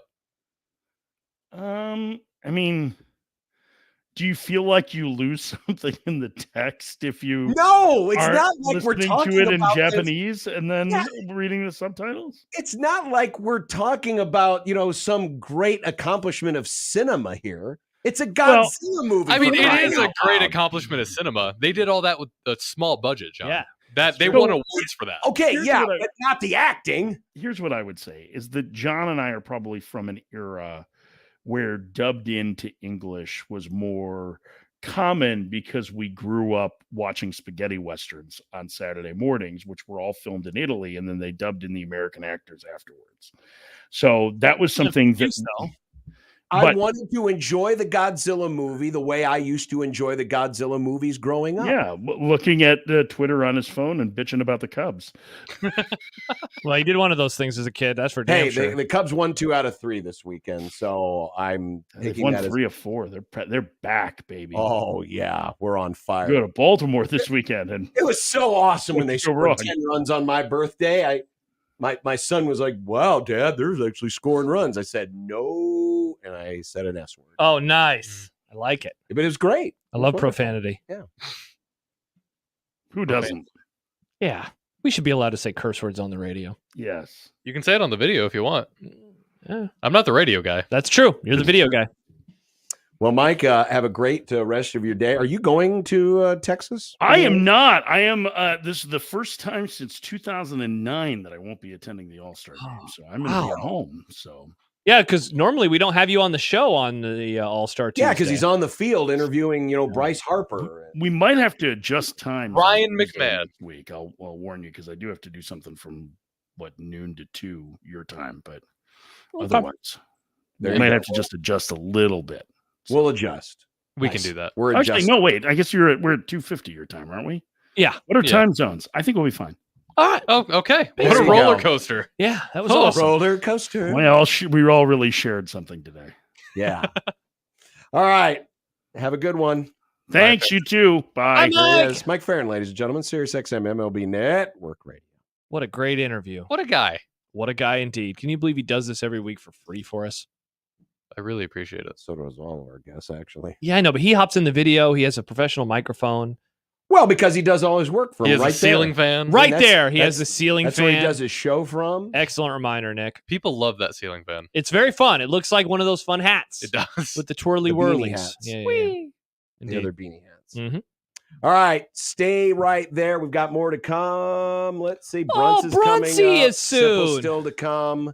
And some fun charts and graphs. I know a tone there, John. Fun charts and graphs. I think you'll like them. Charts. Interesting. I Let's- think you will All right. like them. All right, let's find out. 1620 the zone. Baseball. We just talked about baseball with our good friend Mike Faren, and Circa Sports Iowa is your home for it anywhere in the state of Iowa.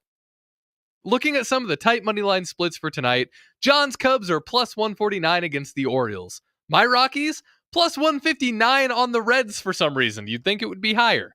The Yankees are also minus 111 against the Rays if you want to fade them. Everything you could want is on Circa Sports Iowa, especially if it isn't your thing. They have a lot of other sports, including if you're a sicko and for some reason want Summer League NBA, they have lines for tonight's games too. Of course, you can also get ready early for some NFL Week 1 futures. Speaking of the NFL, don't forget to check out the Circa Million 6 and Circa Survivor contest they have happening right now. $16 million in guaranteed prizes between both of those. You can see the details for that at circasports.com. Download your new sportsbook today. Stop playing around in the kiddie pool and jump from the big diving board into the world of sportsbooks. If you or someone you know may have a problem with gambling, call 1-800-238-7633.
Well, one of the topics we discussed on Topic Alert Day on Friday, we tried to come up with positives why the NCAA tournament should expand.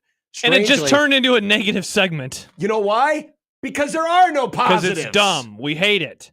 Nick, we hate it. But apparently boys, spot the lie. The ADs and commissioners, the men's basketball committee, are meeting this week in Utah, and among the topics on the agenda is Utah. Mountains, yeah. It's a resort. Mormons. Potential tournament expansion.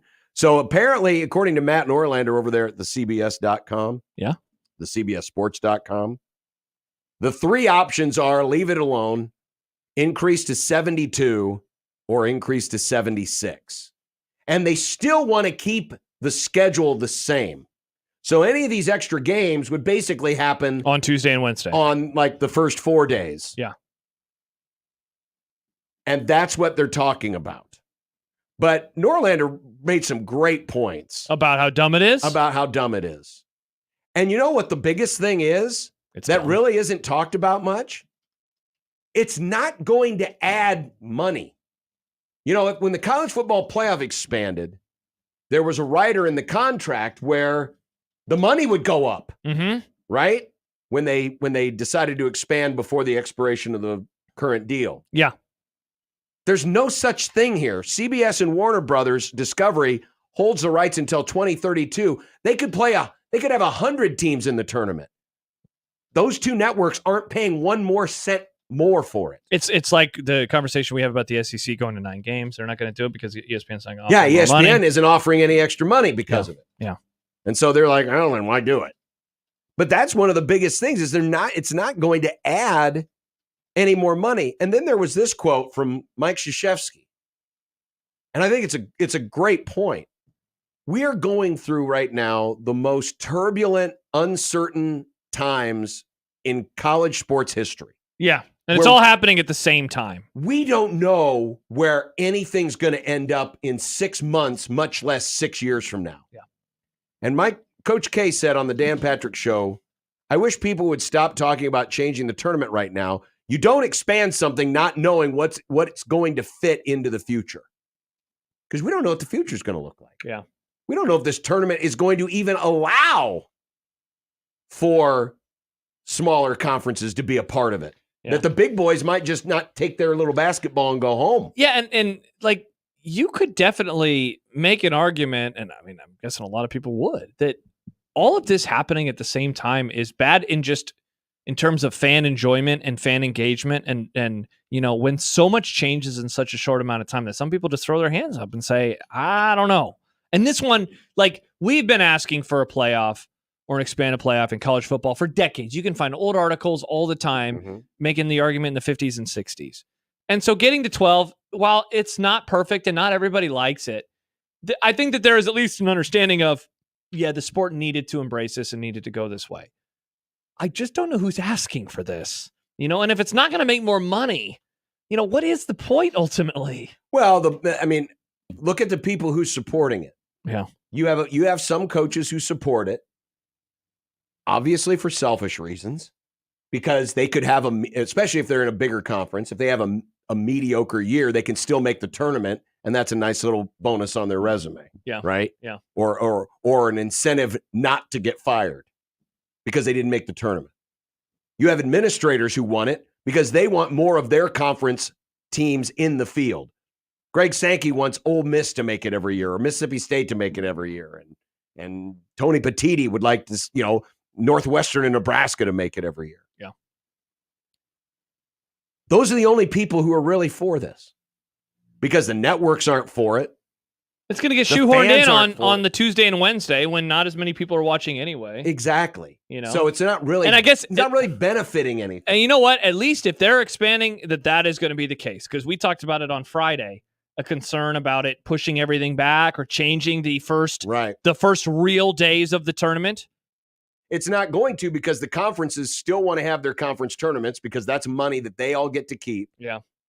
And the sport doesn't have any interest in going back anymore because then you're running up against the Masters, which is on the same network. CBS. And it's untenable. So you couldn't do that. Right. Katie says, got to get Nebraska tournament win somehow. Well, and that was one of the things we talked about on Friday was trying to look for positives. I guess if you're a program like a Nebraska who doesn't make the tournament very often, it's an opportunity. It's more opportunity. Yeah. But as we also mentioned, and forget about the argument itself, it will just bring up this, is this real? Does this count? Right. Should we care? It's going to be watered down. Like and look, I know the diehard Nebraska fans, they don't want that to be their first tournament win. When they get it, if they get it, they don't want it that way. That's not fun. Because then you'd have the stupid debate. They don't. This is good for nobody. Right. It's good for nobody. Coming up next, Michael Bruns will join us. We'll get his thoughts on all the moving and the shaking in the Nebraska secondary with the coaches. That is, as John Butler is in, Evan Cooper is out. We'll get his thoughts and have more as Unsportsmanlike Conduct continues on 1620 The Zone.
Here's a story of a man named Brunsy who covers Husker sports, boys and girls, like football and basketball, even weightlifting, like front squats and curls. Then one day, good old Brunsy called a talk show, and acting on what they thought was a hunch, John and Josh wanted to start a family, and now we get to talk to Michael Brunts. It's Michael Brunts.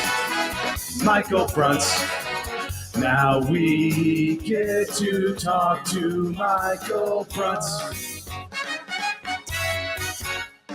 Well, Brunsy, I hope you got all of your July 4th celebrating out of your system by Friday night at about 6 o'clock, because everything changed after that. Well, for a short time anyway. Yeah, just a quiet, easing into a quiet weekend, and then that's what happened. So it feels like that happens frequently, though. Like there's always always a kid that decides it's a great idea to commit on the 4th of July because the family's together at a barbecue and all that stuff, and then you got to do that. But yeah, it's the weekend took a little bit of a turn there for sure. Don't we have a streak, by the way, where these things typically happen when Shafe is out of town? Oh, it's funny how that works, isn't it? Yeah, very interesting. And he was out cabining. He last was. Weekend. Yeah. Oh, interesting. Yeah, he was out on the boat when it happened. Oh, isn't that convenient? Sorry, guys, I'm unable to help out with the website. Yeah. I'm on a boat. Yeah.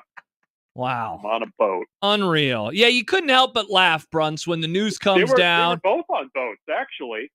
Both of my coworkers were on boats. What? Different boats. Yeah. So it was all you that had to handle everything? Yeah, there was stuff whizzing over my head. It was it was bad. You don't want to whiz over your head. Strangely, when the Trev Alberts stuff came out, I also was on a boat. You were gone. Oh my gosh, you were on a boat? Yeah, we were doing the island tour around Manhattan. What? Yeah. You son of a. So apparently, I was on the first Trev with Trev Alberts news. When he left, or him coming. When he left. Okay. When he left for when he Texas. got hired, I actually had to get a ride back to the clubhouse for the golf tournament media day at Indian Creek when he was hired. So I was standing there like an idiot with my golf clubs waiting for some 16-year-old kid to come get me. So oh, Lord. Anyways. Well, how are you guys? What's new? Not much. Yeah, just trying to figure out how good of a new or how good of a coach the new guy is, I guess. Okay. Well, pretty good. Yeah. He's pretty good. He does. And I guess that's kind of, to me, the big question is how much this is going to affect this year's secondary, because certainly there's questions about who's going to be the other cornerback. You just picked up a transfer in Sierra Wright, but you're also, just having to get to know, not only get to know new guys as terms of players, but also coaches. And don't forget, he's got to get incorporated, he being John Butler, get incorporated to the whole 3-3-5 thing. Yeah. The 3-3-5 thing seems like he should be okay, though. I feel like he's got enough of a diverse background, kind of from where he's been and the systems that he's run. I think that'd be okay. I'm eager to see.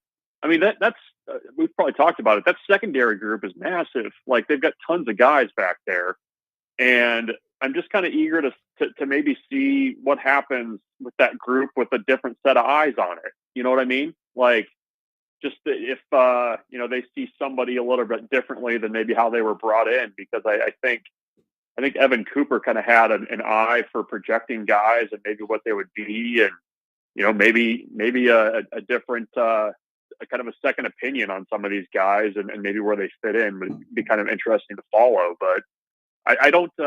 I mean, resume wise, I think I don't know that they could have done much better. I guess at this point in the summer. Yeah. I mean, I think it was assuming everything goes through and there's official and everything. I mean, that's a pretty good hire in the middle of July with fall camp starting in 3 weeks. Bruns, are we underrating, overrating, or properly rating the loss of Evan Cooper? Like Happer talked about it on his show earlier today. Just given how fast the news moved, where it's comes down at 6 o'clock on a Friday, not even 24 hours later, the reportage is out there that it's going to be John Butler. And so for Nebraska's side of things, it really did make it easy to go, all right, shiny new toy. But I wonder if you think that does that do a disservice to the discourse surrounding Cooper's loss and what that will mean either in recruiting or as an actual coach on the field? Yeah, I mean, I think it's, in kind of taking a step back and looking at the situation, I think it's probably more of a loss from a recruiting evaluation point of view. I mean, you go back through over the last year and a half or however long Matt Rule's been here now, and some of the comments he's made about Evan Cooper and his ability to evaluate and how much of a film junkie he was and stuff like that. I mean, a lot of the guys that were, Matt Rule probably cringes saying this, but I mean, the diamond in the rough type guys that were overlooked by everybody, a lot of those were Evan Cooper finds. The fact that Nebraska offered Jalen Lloyd right when they got to Lincoln, and Matt Rule's staff did when they got to Lincoln, was because Evan Cooper had found him and pointed out that he was a guy that they needed to get in the class. So, I mean, I think that was a ton of his value within the program and the operation there. And he was somebody that Matt Rule really trusted as an evaluator. So, I'm assuming you can replace that somehow. I don't know if there's like an immediate replacement for that, or if somebody's ready to kind of step into that role. But that to me is kind of the bigger loss in all of it was, that this was a guy that Matt Rule had trusted, had been with Matt Rule every step of the way in his coaching career. And that's not easily replaced, but, from an on the field coaching perspective, I mean, Butler's got a ton of experience. He's got coordinator experience. He needs to get up to speed. Tony White, coached defensive backs for a number of years at San Diego State. So they've got people to kind of ease that transition a little bit, I think. But I think the evaluation piece of it is where I'm eager to see who kind of steps in and fills that void. We all, of course, assume that Tony White is going to be destined for bigger and better things after this season. Yet at the same time, I mean, nothing's a guarantee. And I think a lot of us safely assume that Butler wouldn't have accepted this job if there at least wasn't the possibility he could be named the defensive coordinator if and when that time comes. Yet that can also create kind of a strange dynamic, right? Because it almost feels like if you're Tony White, it's like, well, what if next year comes around and there's not another good job? And you feel like you're supposed to leave regardless. Exactly. It's an odd situation, and I'm sure they've got an understanding, but yet it is kind of a weird dynamic if what we assume to be true, and that is that, Butler wanted this job because he wants the promise of being a defensive coordinator. Yeah, and Tony White awkwardly has to unpack all of his boxes at the end of the next hiring cycle. No, I mean that's true. I mean, I'm eager to kind of hear from Matt Rule. When everything gets hammered out, what that looks like. I mean, I don't think that Tony White, just knowing his personality a little bit, will feel too threatened by having somebody with that kind of experience on the staff. But yeah, I mean, I think it's probably not a stretch to say that, Evan Cooper was probably a little bit of that role as well of maybe not the defensive coordinator in waiting, but for a head coach that likes to promote from within, he made a lot of sense to be able to slide into that role if Tony White left. So yeah, I mean, that you got to work that stuff out. And yeah, I mean, it's true. I mean, maybe Tony White doesn't find a job that he likes. And I mean, I think he's in a position where he can be pretty darn choosy with whatever his next career move is. So that'll have to get sorted out a little bit. And I'm curious to see if, they tack on any roles to the defensive backs coach job too. I mean, I think that can kind of help things as well. If you kind of give somebody that little corner of the defense to be concerned about. It's also a way to get more money, I guess. But yeah, I mean, that kind of how you navigate that, I think will be pretty interesting. But you never say never, but I think the assumption over there is that Tony White's going to be at the front of a lot of hot boards come November or December or whatever those. Hey, those start even earlier. Maybe September. He might be on the September hot board somewhere. Bruns, I know. Yesterday, I'm going to really try to do as good of a job as I can by asking this question. There was some frustration from fans about, why aren't you guys talking more about what Cooper did or whatever to get pushed out to resign? There have obviously been a lot of rumors out there. Let me ask it this way. Should there be a concern at all that whatever it was that got him ousted, could come back to bite Nebraska? Do you think that is a concern that people over there have? I don't know. I mean, I guess I'll be eager to kind of see what they're able to say, what Matt Rule says, because I think you have to address the reasons for him not being there as much as you possibly can. I mean, it's obviously, he resigned for personal reasons, and that's, something that, I guess at least publicly you have to respect. But I'll be curious to see what Matt Rule says. I mean, I think that's for the reasons we just kind of laid out, for somebody that's been with them at every stop, and it had been a really important part of his success at Temple and at Baylor. I mean, I think that's probably a little bit of a different situation than what they had to deal with last summer, and obviously a different situation. But I mean, I don't know what the concern level is over there about anything, but I'll be interested to see what Matt Rule says about it, because I think you have to address it in some form or fashion, or at least as much as you can, I think. Yeah. Are you planning any trips on boats anytime soon? I'm not. Okay. For the best. Okay. You got any boat time coming down the pike? Nope. Not that I know of.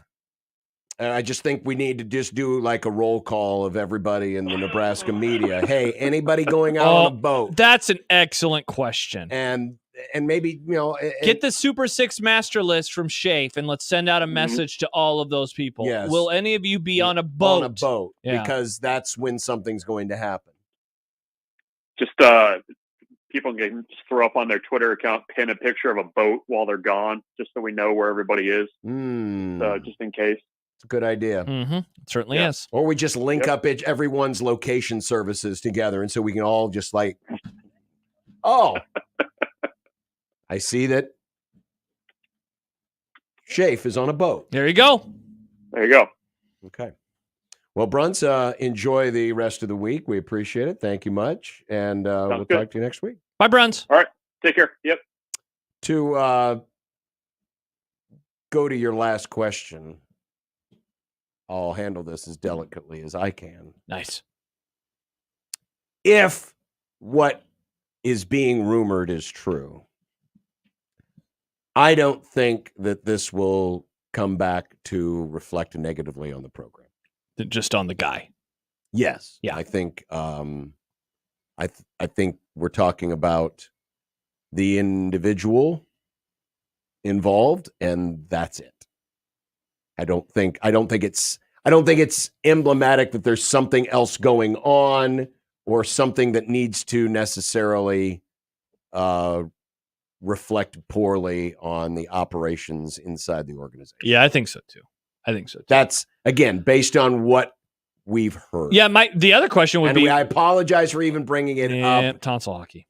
My question, the other question that I would have will be, is there going to be fallout regardless, right? Like, forget about him or the program. Like, is there another shoe to drop with this story at all, or is it just something I don't know. I don't know what it could be. Let's put it that way. Unless there's more to it than... Yeah, for sure. If there's more to it than what we've heard, then sure, there's always a chance for another shoe to drop. My gut tells me right now, no. Yeah. It's just a personnel move, and that's it. Yeah.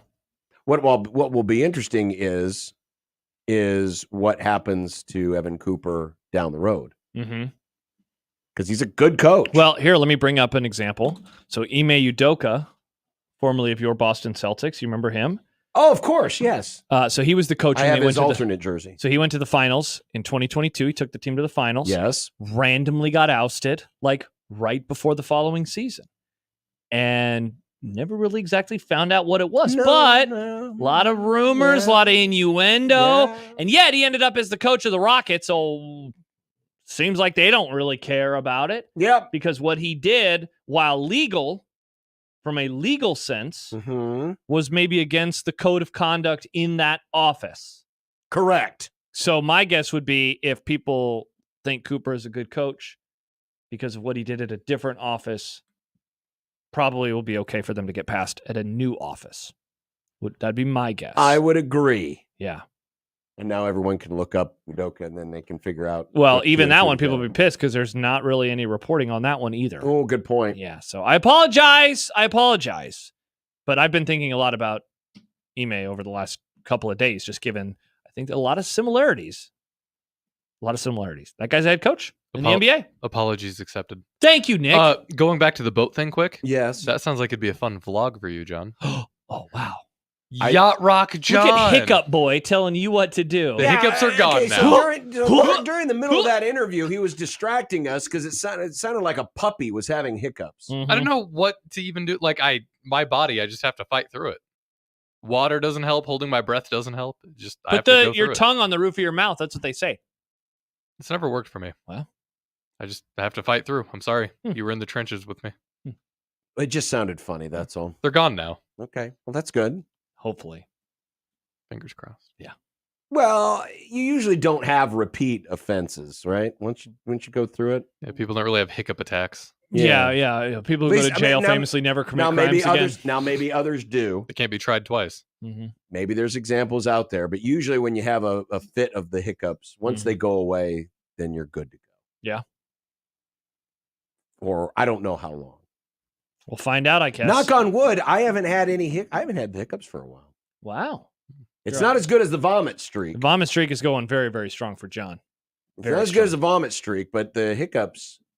The hiccup streak hasn't happened for a while. Hiccups are weird. I looked up once what causes them, and science doesn't know. They're just like, yeah, it happens. Like, we know why it does it, but we science don't know what doesn't happens. know. But we don't. Look at what you did. 4 years ago, it was all about the science. Science, you got to trust the science. And you're telling me the science doesn't know what a hiccup is. Man, sometimes right-wing John shows up in full force. We didn't know how eels reproduced until recently either. You have the same questions? How can science know everything if they can't tell you what a hiccup is? Hiccups have been happening since we were... Yeah, but it doesn't trigger me. I don't get mad about 2020 because of something with science. They don't know if there's aliens. I'm just saying, everyone was telling me how science is fact, and yet science can't tell me a fact about what a hiccup is? They can tell you about other facts. What about other facts? They don't care about your feelings. They don't even know what a hiccup is. 8 planets in our solar system. Mm-hmm. Gravity. Are you anti-gravity? Unless you're Do you not Pluto believe truther. in gravity? Well, there is. I don't know if I can believe in gravity. I don't even know what a hiccup is. Google it, John. Google it! If Google knows what a hiccup is, but science doesn't, we've got problems. We do have problems. Well, coming up, speaking of problems, we talked yesterday about perception. And there was, let's just say a friend of the Grum got involved in some conversations regarding the perception of a certain conference and how it's going to apply to the playoff. Okay, I don't know where this is going, but I'm intrigued. Well, I think You've got me intrigued. I think you know what conference we're talking about. It's the one we talk about all the time. The Sun Belt. Nice, Nick. Geographically, it's close. Nice. 1620 the zone.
John, real quick, flooding in Omaha or in Iowa and Nebraska, it's affected communities in our area, and the Red Cross is helping families and communities recover. And the Friends of the Grum, we'd love to have them help make a difference by donating to those affected by the flooding. Go to redcross.org/NRG Omaha Cares to share your support for disaster relief. Speaking of bad weather, of course, hurricane, it was Burl, right? Yes. Burl. Barrel. Burl. You know, and we had it here recently with some power outages in the area. You know how they do the maps of, hey, here's the neighborhoods that are affected by power outages. Mm-hmm. Well, apparently things were so bad in Houston because the hurricane went through Houston that the power company couldn't. Well, they're already having issues all summer long, too, with that stuff. Yeah. Right. But people could figure out where the power outages were by going to the Whataburger app. They could. So you bring up the Whataburger app, and it shows, of course, every location of Whataburger in the Houston metro area. And the ones that were darkened out were the places where they didn't have power. Wow. Whataburger actually got a hold of that dude. And they're like, hey, this is creative. We're going to give us your address. Oh, and they're going to hook him up with some food? I hope so. What a burger. Whataburger. I love Whataburger. I still haven't had it. Oh, that's a reminder. Let's go to Kansas City. Shout out. They have one in Kansas City? Yeah, they do. Shout out, and I should have his name written down, to one of our friends of the Grum from Sonic. Hooked us up recently. I still haven't used mine. John, yet. I used the new sauce and the fries. Very tasty. Very groovy. Oh, very groovy. Mashed potatoes. John, these were crispy. These were very good fries. Very good fries. You know what's interesting about that whole situation? What's that? John Nick? wasn't here, yet I was. Ha! Maybe John should buy you a meal. Maybe he should buy you some groovy fries on the way in tomorrow. I want to get groovy, John. They're very good. He sent us a sheet of groovy sauce. A sheet? Yeah, it's like you uncut bills. It's like that. I didn't know they came in sheets. But it's like, I guess it's not uncut. It's like this pallet. You open it up and there are all Yes, these. we got a pallet of groovy sauce. I have I used some groovy sauce for non-Sonic fries last night. See, I haven't tried the sauce groovy? yet. I still haven't tried the sauce yet because I wanted to wait until I got the fries. Oh, John, you got to try this. I'm sure it's good. Thank you. It's really Shout good. out to Sonic. Sonic does good stuff. Thank you for sending it to John, Chafe, and me. Yes, even though I wasn't even here that day. Wow, look at Nick's eyes right Actually, now. thanks to Mike Schaefer for being triggered by the that was great. Yeah, thank you to by the Chafe. fries and the groovy sauce. It was delicious. Yeah. So I just wanted to give them a shout out. Thank you. You could have just left your microphone off for this discussion. For being friends It's of an the A Grum. and B conversation. You could have pretended that you had the hiccups again. You could have. No, you haven't done any vlogs lately, Josh. I'm doing. You know what, Nick? I'm doing one right now. Look at all that video I'm giving you. Look at all of it. We've been on the air for 2 hours and 5 minutes on the video. That's a long vlog. You haven't even done That's once. like a vloggle.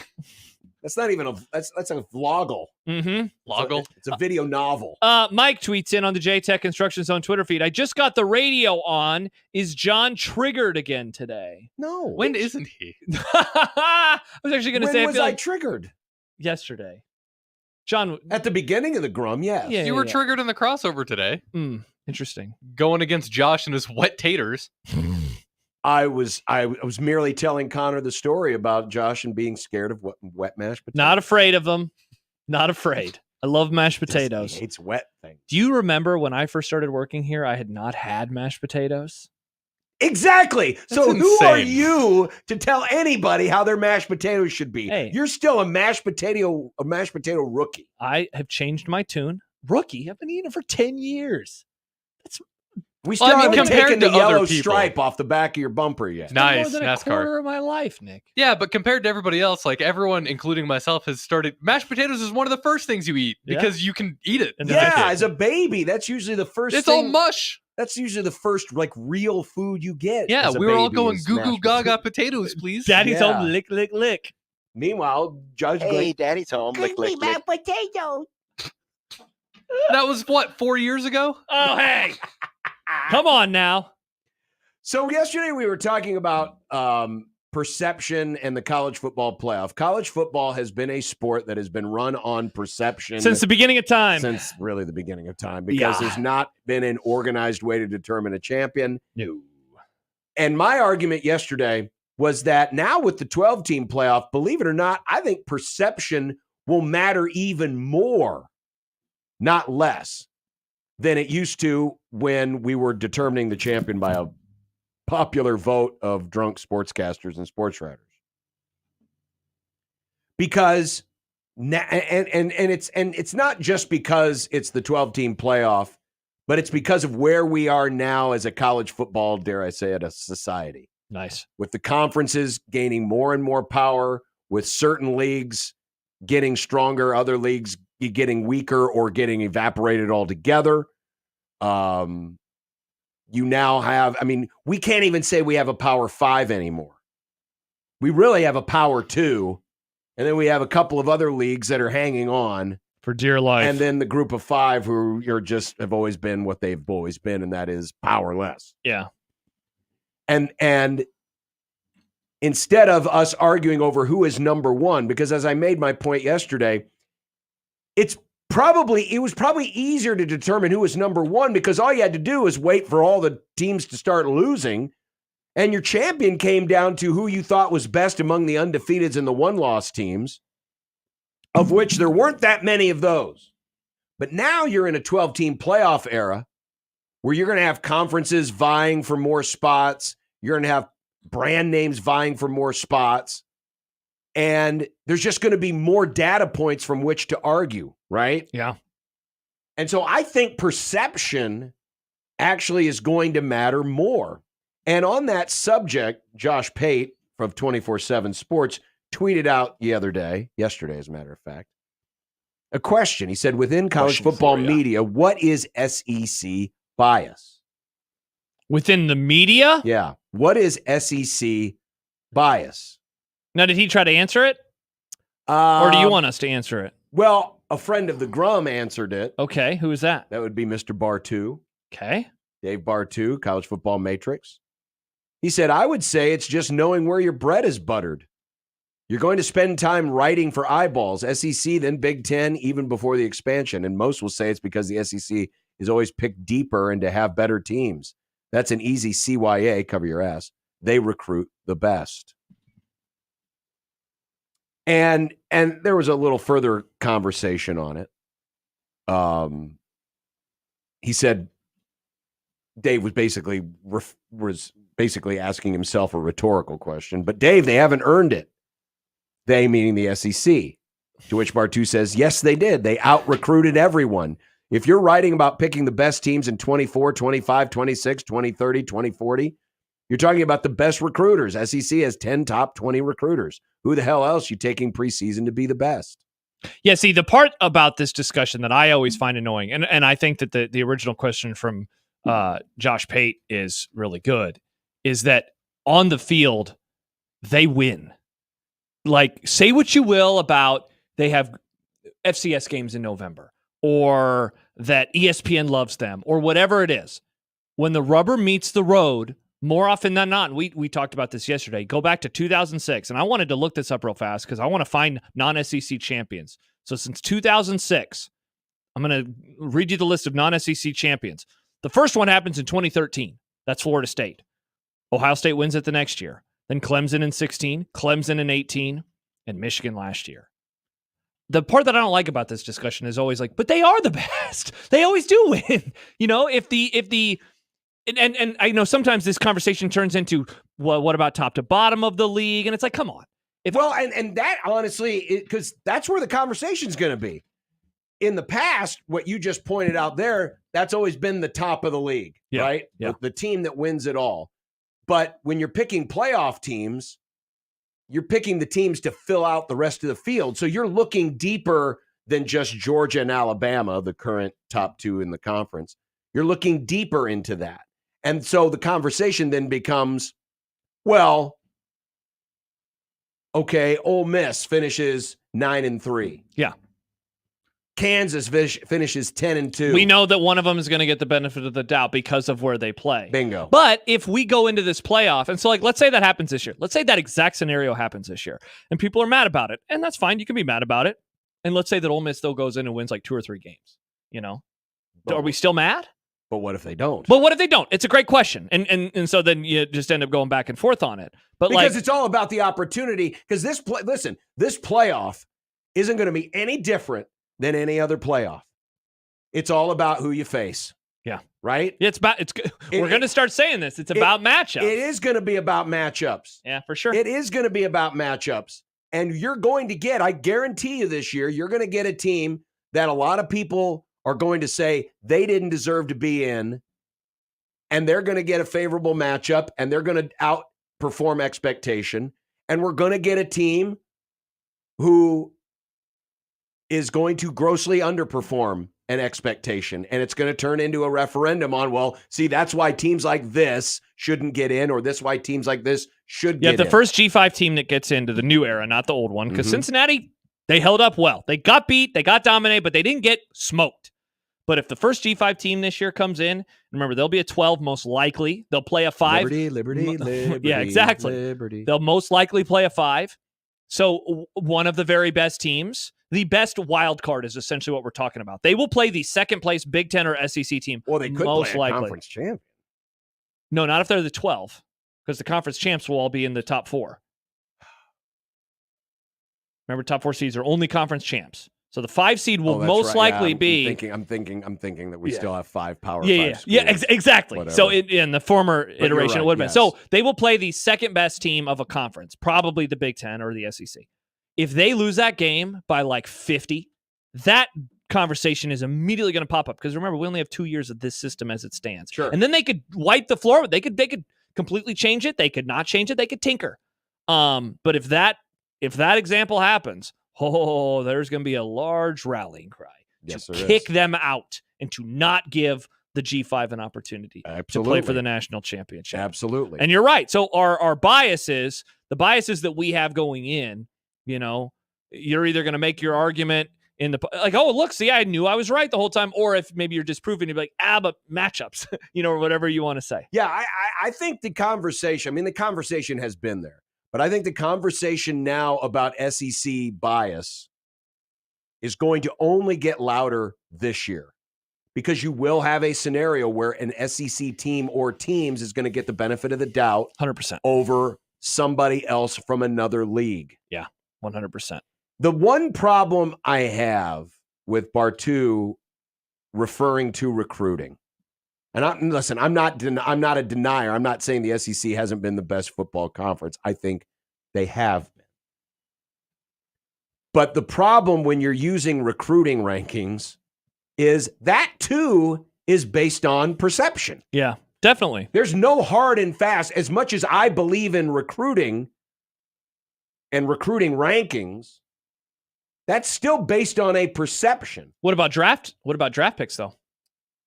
Well, but that's based on both recruiting and development.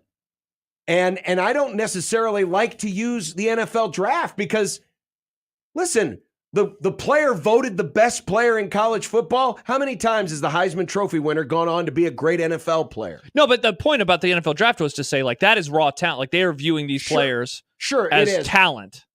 But again, it's all based off someone's opinion. I prefer, when you're comparing things, to compare them based on how they performed on the field against each other. Sure. But unfortunately, there's not many data points, and there'll probably be even fewer data points the way teams are maybe trending in terms of their non-conference scheduling. Sadly, yeah. Where you're not going to get a lot of opportunities for teams in other leagues to play each other and to give you some kind of a vantage point of, oh, this conference isn't so bad because, the Big 12 went 5-3 against the SEC this year. You're not going to have a lot of those data points. I'd prefer, if we could, to have a system that goes based on what you did on the field versus what is perceived of you because of somebody's opinion. And that somebody's opinion is recruiting rankings, an NFL player personnel director, someone like that. Again, I'm not here to say that the SEC is not the best conference and that they have earned their place based on how many guys they get taken in the draft and based on how many championships they've won. But it's all, most of the data points that we're going to use are still going to be perceptive data points, not actual data points. 100%. A couple conversations, or a couple texts rather, from Tony to 402-951-1620. Tony writes, before Texas and Oklahoma, they have been a 2-team league. And then adds bowl game records, Big Ten 6-4, SEC 5-4. I believe the records were from last year. See, but I don't understand that viewpoint either.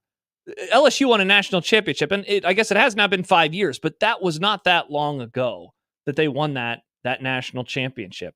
Missouri held up very well, last year. They were a good team. Now they beat to use bowl records, I feel like is a bit of a disservice. Yeah, that's the other part too. Is people will say, "Well, what about bowl games?" Well, the problem is we don't know who's actually there. Yeah, in a bowl game versus not, because bowl games are glorified exhibitions. Yeah, I tend to view more of the non-conference games early in the season, or even a late season rivalry, more so than bowl, just because I know what matters more. Well, and you can't really use bowl games because guess what? That's at the end of the season. If you're referring back to a bowl game from last year, well, guess what? Those two teams have changed. Oh, 100%. Like the one that I just used. I want to use in a way to defend the SEC, and I don't really care. But Missouri beat Ohio State, but that doesn't really matter. Ohio State was a shell of itself. Yeah, in that you had game. a lot of opt-outs and guys who didn't really give a crap. See, but Calvin says something that I know I have on my mind going into the playoff, and he brings up the College World Series. Calvin writes on YouTube, it's exactly what happened to Florida in baseball. They finished one game over 500 and made it all the way to the CWS. It's infuriating, especially since Nebraska got matched up with them. Like, for all of us who don't want the SEC to have success, like, I am worried that a 9-3 team is going to get in. People are going to be upset by it, and then they're going to go on this crazy run, because I am a believer in recruiting rankings. In the aggregate, I think that tells an amazing story about the sport. And so if Ole Miss, with their recruiting acumen, or LSU, whatever, if one of those teams gets in at 9-3 and they're like an 8 or a 9 or a 10, and they get, I'm trying to even figure out who they would get. Maybe they get a better team from the Big Ten and they go in there and they win. Man, you want to talk about an underrated storyline for this upcoming season. The Big Ten protecting its house if they get a home game or two in that first round. Like, we've talked up a big game for years, us in the North who have winters, and said, yeah, come play us when it's cold. Man, they better hold up their end of the bargain, because if they lose if they lose those games, it's going to, if you're annoyed by it now, if they come into your house and win, if they were to go into State College, because I'm trying to think of schools, because I think Ohio State is the most likely team to win the conference. So we're talking about like Oregon and Penn State and maybe Michigan as potential hosts in the first round. I certainly don't think that Oregon has like horrible winter weather. No. But dude, if State College with that god-awful December weather gets a home game and they lose to Ole Miss or something, man, it's going to be tough to live that one down. Oh, of course it will. Of course it will. And I'll caution folks not to overreact for sure one time, but that's what we do. That's what we're going to do. That's what we're going to do, because that has been the hue and cry forever. We've been making that cry for 50 years. Yeah, exactly. Oh, yeah, it's one thing for Miami to host the Orange Bowl, but what if Miami had to come up here and play us in the Corn Bowl? Bingo. 100%. It'd be like the Dolphins having to play the Chiefs in negative temperatures. People would lose limbs. That's what we said for years. And then they played in September and nobody lost a limb. Which is why Nebraska needs a whoop dome. that ass. And imagine if Penn State all comes out in hoodies and Lane Scott Kiffin, Frost is watching. And Lane Kiffin has Ole Miss coming out in short sleeves and they kick their ass. Oh, it's gonna be depressing. It's gonna be depressing. But it's like, the first year. What is that? Here is a warning to the Jack Mitchells of the world who hate the conference cheering. Oh no, do you got to do it? Guess what? It's gonna get louder. It's gonna only get louder. So wait, because the perception is only going to get more important. So let's say Ohio State doesn't win the league. I have to root for Ryan Day in round number 1 as a Big Ten guy. If they're going up against like Ole Miss. Keep saying Ole Miss. I don't know why. Alabama. LSU. Oh man, that's a LSU. No. John, Brian Kelly, the GOAT, Brian Kelly, the best coach How in is college Brian football. Kelly and that thin Southern Cajun blood of his going to be able to handle a 10-degree night in Columbus, Ohio? He lived in South Bend, Indiana. South Bend, Indiana. Not North Bend. Much warmer in South Bend than it is in North Classic Bend. SEC Notre Dame living in the South. Unreal. He's going to be on the sideline shivering going, y'all don't even have any gumbo. That was a little Elvis-y. It's hard to do cold Southern. Yeah, I could tell. You lost the plot a little bit there. It's hard to do cold Southern. Hard to do cold Southern. Poll question. It's so cold. Nobody likes cold gumbo.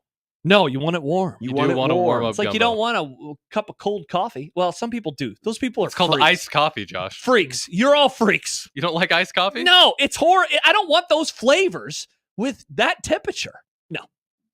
I've tried it. Don't like it. That's all the wife does is drink the cold coffee. Tell her to. Every morning I hear Get the it little warm. ice machine going, and she's pouring the coffee in there and mixing up her flavors and her creams and stuff. The cream, the clear. Maybe you didn't have enough flavors and creams. No. Or tips and tricks, perhaps, Nick. I have my own tips and tricks I mean, now. I've had a few cold brews that are okay. Wow. So what a compliment. But okay. I would prefer just to have a cup of Joe. It's weird to hear John say the words cold brew together. Why? I don't know. I just don't picture John as ever saying the word cold brew. Interesting. Words Our friends cold from brew. Scooters brought in those cans. We had some cans. They did. It was delicious. Wade says, I did not like coffee until I tried iced coffee. Mm. I love coffee. I have a whole pot every Two morning. hot coffees. God, what a great way to start the day. I'm a tea guy. I like tea. Mike says, Josh Peterson here for 2 hot coffees. 2 hot coffees. 2 hot coffees. Well, speaking of conferences, Nice. I have some comparisons. I've got graphs and charts I think you'll enjoy. They're like tips and tricks. They're like tips and tricks. And speaking of turning tricks, Steve Sipple. Whoa. Wow. What? Wow. What? I'm looking forward to seeing where this is going. 1620 the zone.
Welcome back. 402-951-1620 on the 42 Degrees The Source hotline. Or if you want to email, John at 1620thezone.com, Josh at 1620thezone.com, Equitable Bank inbox at Equitable Take Banking Personal. Answer the phone on the first ring. Or JTech Construction Zone Twitter page at USC 1620. One of the places you mentioned was texting us. LSD Will has texted us. LSD Will. By the way, LSD Will did say he is in his 70s, so he is old and he's not doing a bit. He also called last week. He's an old. Yeah, so he says, tips and tricks. People love tips and tricks these days.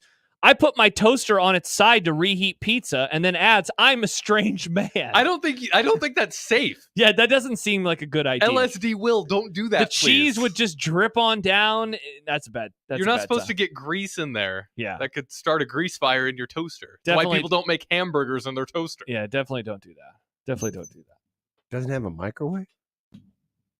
Oh, don't do that either. Or get a pizzazz. Put it that's in the specifically air. made for Well, pizza. yeah, I use the air fryer, but yeah. Or oven. Oven. There you go. Yeah. Use the oven. There you go. Everybody should have an Tips oven. and tricks. Yeah, don't use your toaster. First of all, Again, it's going to make a mess. Well, it's going to make a mess. Plus, stuff could catch on fire. What are you doing? What do you got? Tiny baby pizzas? I mean, a lot of toasters. Well, they got those personal pizzas. But you're right. But the slots for the toasters, even if you have the slots that are big enough for bagels, Yeah. My toaster is It's not fairly very deep. sizey. Right. the And pocket's not very deep. again, there's So a somebody's grease. going to be cold still. Grease Yeah. is a factor. You got like the butt end hanging out. LSD will put down the LSD And the toaster. and the toaster. I think I'm going to revoke your toaster license. Wow, tough look. You remember that question that the libertarian asked 8 years ago? Yes. Make I wish toast we in still your own had damn that. toast. Well, we do. It's just, Yeah, sad. it's there somewhere. Do you need a license to make toast in your Your own own damn damn toaster? toaster. Did you search toast, Nick? Yes, but I was in the wrong category. So I Oh, messed yeah. up. Let's see. Let's real quick before John gets to his thing. Real quick, we could find this one. It still exists. It has to. I so don't know funny. about You're that. gonna- be there. What's next, toast? Oh, I don't know what that is. Well, I think Play that's it. What's next? Requiring a license to make toast in your own damn toaster? Man, Nice. LSD will. He needs that. Mm-hmm. He needs that. I agree. Mm-hmm. So I saw this today. It's using some Bill Conley Oh, thank God. data. I thought this was college basketball again. You scared me. Oh, well, I could do that if I wanted to. But so this is looking at the Power Four conferences and using Bill Conley's SP Plus offensive and defensive rankings. So to describe for those who aren't watching it on the stream, the further up you are in this graph, that's the defense. So the higher up you are, better the defensive ranking you are. The further to the right you are, the better the offense you are. Okay. Because remember, right equals good, Nice, left John. equals bad. Nice, John. You know who else said that? Mm. So in a perfect world, you'd be in the upper right-hand corner. That would be where the Right? best is. Yes. So this is a graphical plot of all the Big Ten schools, Okay. and we'll show the other power conferences in just a moment, of where they are in the preseason Bill Conley SP Plus. Okay. Oregon has the best offense, and they're kind of middle of the pack in defense. Okay. Well, real quick, middle of the pack. Middle of the Big Ten pack. Yes, for middle sure. of the Big Ten pack. Yeah. If you notice, a lot of teams are above what would be mid-pack in terms of defensive rankings. Classic Big Ten. Or the defense is good or the offenses just suck. Right. Unfortunately, Nebraska and Iowa find themselves in the upper left-hand corner, which is good defense, bad offense. Handshake meme. Handshake meme.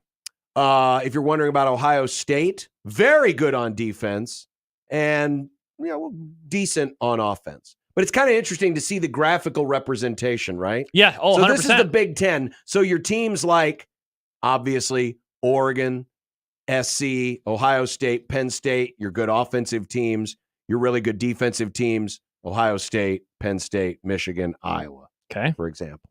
So that's the Big Ten. Take a look at the SEC. Ooh, interesting. And look at how the SEC... It just is like a kind of a straight line. It Yeah. all is into each other. And you've got a lot of teams offensively that are really, really good, like Georgia and LSU and Texas and Alabama. It's crazy. Ole Miss. I mean, again, I'm just going to go click back and forth here. Yeah. Compare that to the Big Ten. Daddy's home, click, click, click. Where you've got a couple of teams way off to the right, which means good offense. Look how many SEC schools are in that same boat. A lot of them. Quite a few of them. Isn't it amazing? Meanwhile, not as many defenses that are as high as Big Ten defenses like Georgia. Georgia right now, they'd be the 5th best defense in the Big Ten. Isn't it amazing how fast the perception, or not even perception, how fast the numbers have changed for this league? It is not that long ago that the SEC was known. Remember the famous 9-6 football game? They were the defensive league. A decade and a half ago. And now it is an offensive league built on quarterbacks that are going to get drafted. All right, so we move now to, which one did I pick next? Okay, this is the ACC next. Okay. Yeah, Notre Dame. I saved the best for last. You'll see in a minute. Oh, yeah. I can imagine what's going to happen. But in the ACC, you got quite a few teams that are packed kind of in the I was going to say, it's like not a really great offense, not a really great defense, but not anyone that's like horrifically terrible either. It's a lot of mid. It is a lot of mid. Mid. I mean, Notre Dame. I'm so glad I brought that word here. Notre Dame is, by Bill Like Conley's Notre rankings, the best ACC offense. Yeah. They'd be, what, 6th best? Oh, yeah. At least. Right? 1, 2, 3, 4, 5, 6 best. Yeah, maybe. Yeah. 7th best. Yeah. No, 6th best. Not great, John. They'd in be the SEC. They'd be a top 3rd in the Big SEC. Ten. In the Big Ten, they would be 3rd. Yeah. But defensively, not a lot of teams. I mean, Notre Dame, Florida State, pretty good defensively. But in the Big Ten, they'd be like 7th. John, honestly, this is a kind of a nice little callback to our previous segment. It really is helping to explain some of these things. Now, I said I'd save the best for last. I assume this is the Big 12? This is the Big 12. I feel like this is going to be all over the place. Am I right? Oh, no. Oh, that's a bummer. It's just all clumped even more. But what does this tell you? It's going to be an awesome league. It's going to be close. I can't wait for this season. I mean, you got so many team logos overlapping each other. It's not even funny. I mean, literally everyone's just clumped together close to the middle. And I've said this on the Grum before. Yeah. I like, as somebody who's a newcomer to the world of college football, I like the Big 12 more because it's a fun league. It's going to be really fun. Especially this year when you add in all those West Coast schools. You have Utah that has the best defense in the league, but they are the 6th best offense in the league. Wow. Gonna be a fun one. It is really going to be a really fun league. Look at those Cyclones. And I mean, there's nobody who's like trailing way behind. No, everyone's right there. But also there's no one that's really that far out in front. Yeah. Max asked a question, and I did want to just have like maybe a bigger picture discussion. He says, well, bad weather helps the defense, right? I mean, one of my questions in this whole discussion is, are the defenses in the SEC, or the offenses that good, or the defenses that bad? Same thing for the Big Ten. Are the defenses that good, or are the offenses that bad? Iowa has had a really good defense over the last few years. This is inarguable. They also got to play the Big Ten West. Correct. Getting to play Nebraska every year. Wisconsin has taken a step back. Northwestern, Purdue. That helps. That it's going to help your ratings. Just like if you're in the SEC, remember that famous, was it Ole Miss LSU game last year that ended like 50-40 or what? I mean, it was just an insane. Are their offenses really good, or are the defenses horrible? It's really, John, this is kind of a debate that you and I have inside of seasons about, did you like the Wisconsin-Iowa game because it was good defense or not? And, we joked about it a lot, but I think that seeing graphics like this really does help explain that. And to go back to another discussion from earlier, playing in the non-conference is really one of the few ways to ultimately answer this question. And because it's football, the data, the number of data points are going to be lower. The Big Ten looks like a shotgun pattern. It's just spread everywhere, right? Mm-hmm. It's the most spread out. You've got the most extremes. You got the extremes of one of the best offenses in college football in Oregon and one of the worst in Northwestern. Yeah. You've got the extremes of great defenses at Iowa and Ohio State and Michigan and bad defenses at Southern Cal. SEC, it's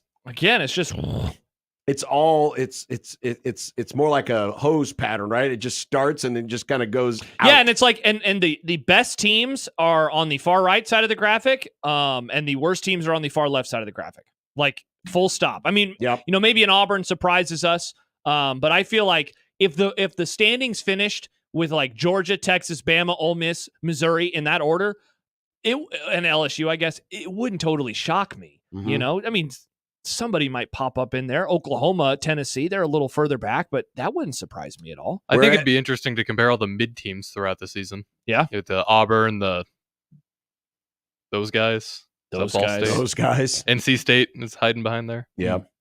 And the ACC is pretty tightly packed, but the Big 10 or Big 12 is the tightest packed. I mean, everyone's just clumped together. The clumps. The clumps. That was a Nutty Professor movie. Yes, it was. Wow, nice reference, Nick. Kyle tweets in. He says, I don't quite understand why people think weather is a defensive advantage. The offensive guys are the only ones that know where they are running. If it's a slippery track, advantage offense. I think mainly it's when I think of bad weather, I'm not just thinking of moisture. I'm thinking of wind, and wind is when the so offense can the wind. Bingo. It really does take out and cold too. Yeah. I mean, cold. I mean, it just kind of slows everything down. We saw that with Knicks Dolphins. Like that was a really cold game, and they looked like trash. They did. You know, and then people got amputated. Exactly. See, I told you you'd like that graph. Those graphs. Those and were charts. fun. I did like those graphics and charts. Tips and tricks. I loved it, John. That was a good segment. Good job. Thank you. He did a college basketball graphic yesterday, Nick. It was very icky. I'm so glad I wasn't here. In July. Don't you know what month it is, John? It's not basketball month anymore, except for the Olympics. If you want to talk about Steph and LeBron being on the same team. We're only like 3 weeks removed from my Celtics winning. Oh, you're disgusting. By the way, on the graphic, there was the Big 12. I saw a quote, because, it's media days. I saw a quote from your favorite commissioner. Oh, Larry Scott 2.0. No, he's kept his league together. I think you need to Larry Scott kept his. No. Pac-12 didn't die under Larry Scott's watch. think you need to. So 2 things. One, he said something that I am going to try to create. I'm going to use to my advantage, hopefully. I'll tell you about that next. But also, I think you need to apologize. He's doing a great job. He's coming up with ideas. He's trying to raise money for his league. He's trying to stave off super leagues. And you use mean nicknames to describe him. Instead of saying, good job, Brett. Brent or Brett? I always forget if there's an N. Larry Scott 2.0. Good job, Mr. Yormark. Thank you for saving college sports as we know. But John Yormark sounds like a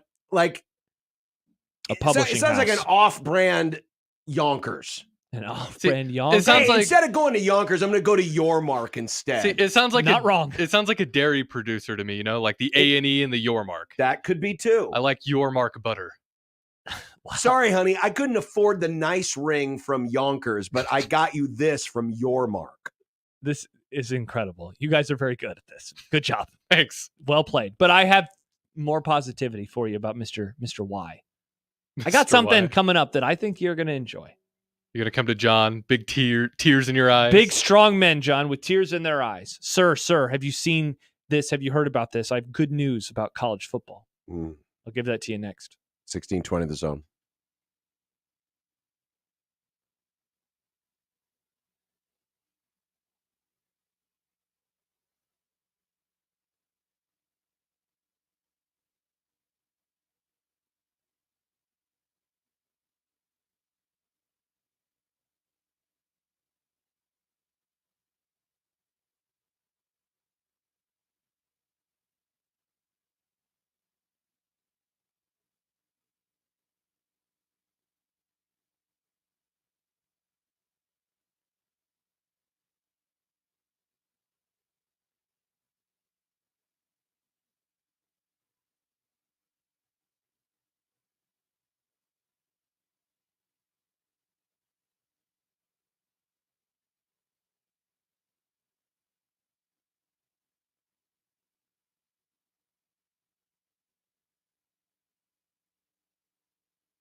Well, as you mentioned, it is Big 12 Media Days. Oh, anything interesting going on there, John, at Big 12 Media Days? In Las Vegas.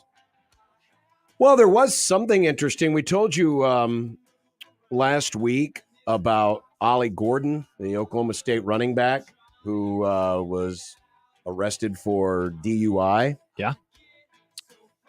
Well, guess who is in Las Vegas with Oklahoma State at Big 12 Media Days? Is it him? It would be Ollie Gordon. Interesting. Mike Gundy today on Ollie Gordon. Yeah. Said he's going to play. Speaking of Gordon, he's not going to miss any games. And then he said they decided to bring Gordon to Big 12 Media Days to be accountable for his actions in the wake of his DUI arrest. So. Oh, so he would have to answer the question? Yes. Which is an interesting look, given that a lot of people like to control the narrative and keep potentially controversial subjects away from media days. I'll kind of hear this. Because you're going to get asked about it. It's not like the questions are going to be easy. He does happen to be one of the best running backs in college football. Yeah. I don't totally hate that answer. I don't hate the answer. I don't like the idea that there won't be some suspension. I have a very low tolerance policy for DUI. 100%. And especially being as over the limit as he was and driving recklessly as he was. Yeah, 100%. I don't mind the accountability part, but I think the accountability is also missing out. Yeah. Without having some kind of game suspension attached to it. Yeah, 100%. But you said you had something. I did. I did that you think I'm going to enjoy. No other Mike Gundy quotes that you want to get to or questions? What was Gundy wearing today? Don't know. Why are you asking what he's wearing, John? Well, he famously wore a shirt one time. He famously wore a T-shirt one time. So, Brett Yormark, not Brent, famously, we all know this. Larry Scott 2.0. Wow, I can't believe you keep doing this. Well, this quote is probably not going to change your mind on the whole Larry Scott 2.0 thing. But he said earlier, and this quote comes from our dear friend Brett McMurphy.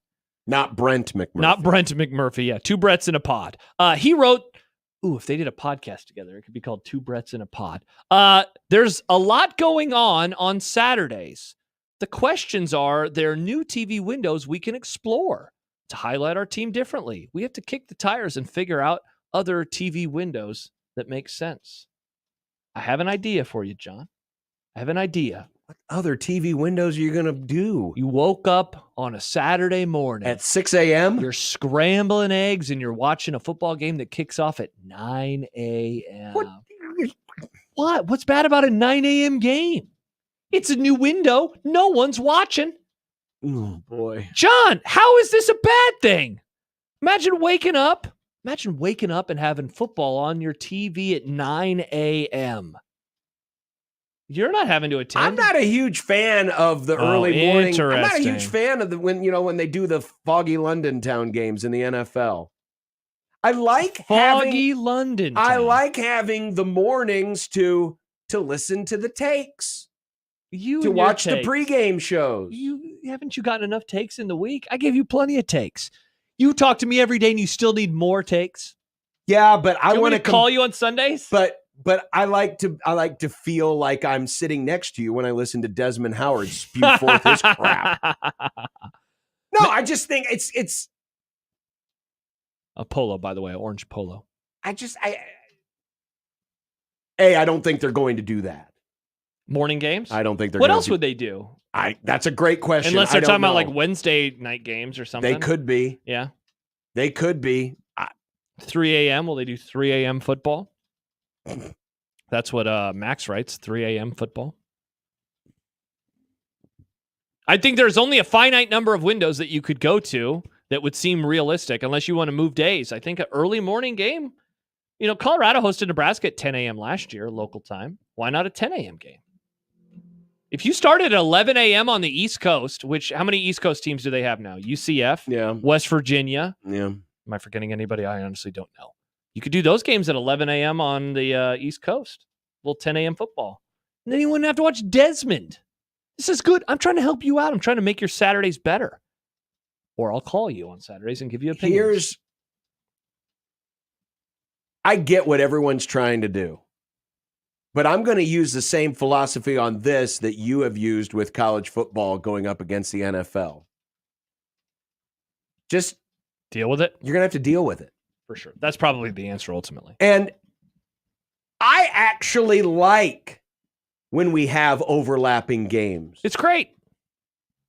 Not every game deserves its own private little window. To be fair, a 9 a.m. game would end around noon, so it would still 12:30. It'd still overlap. But what I'm saying is, first of all, you do have to keep the fans and the players in mind. I mean, imagine in what sports? As many people around here have heart failure over 11 a.m. kickoffs. Can you imagine if they had a 9 a.m. kickoff? It'd be 10 at Memorial Stadium. 10 o'clock on the East Coast, though. Those same fans are going to have the same issues. They're going to be like, what? Where's my tailgate? I don't get a tailgate. John, you know the answer. If it doesn't affect me directly, I don't care. I know That's how people but approach life. I like to think more globally and look out for my fellow man. And John's a globalist.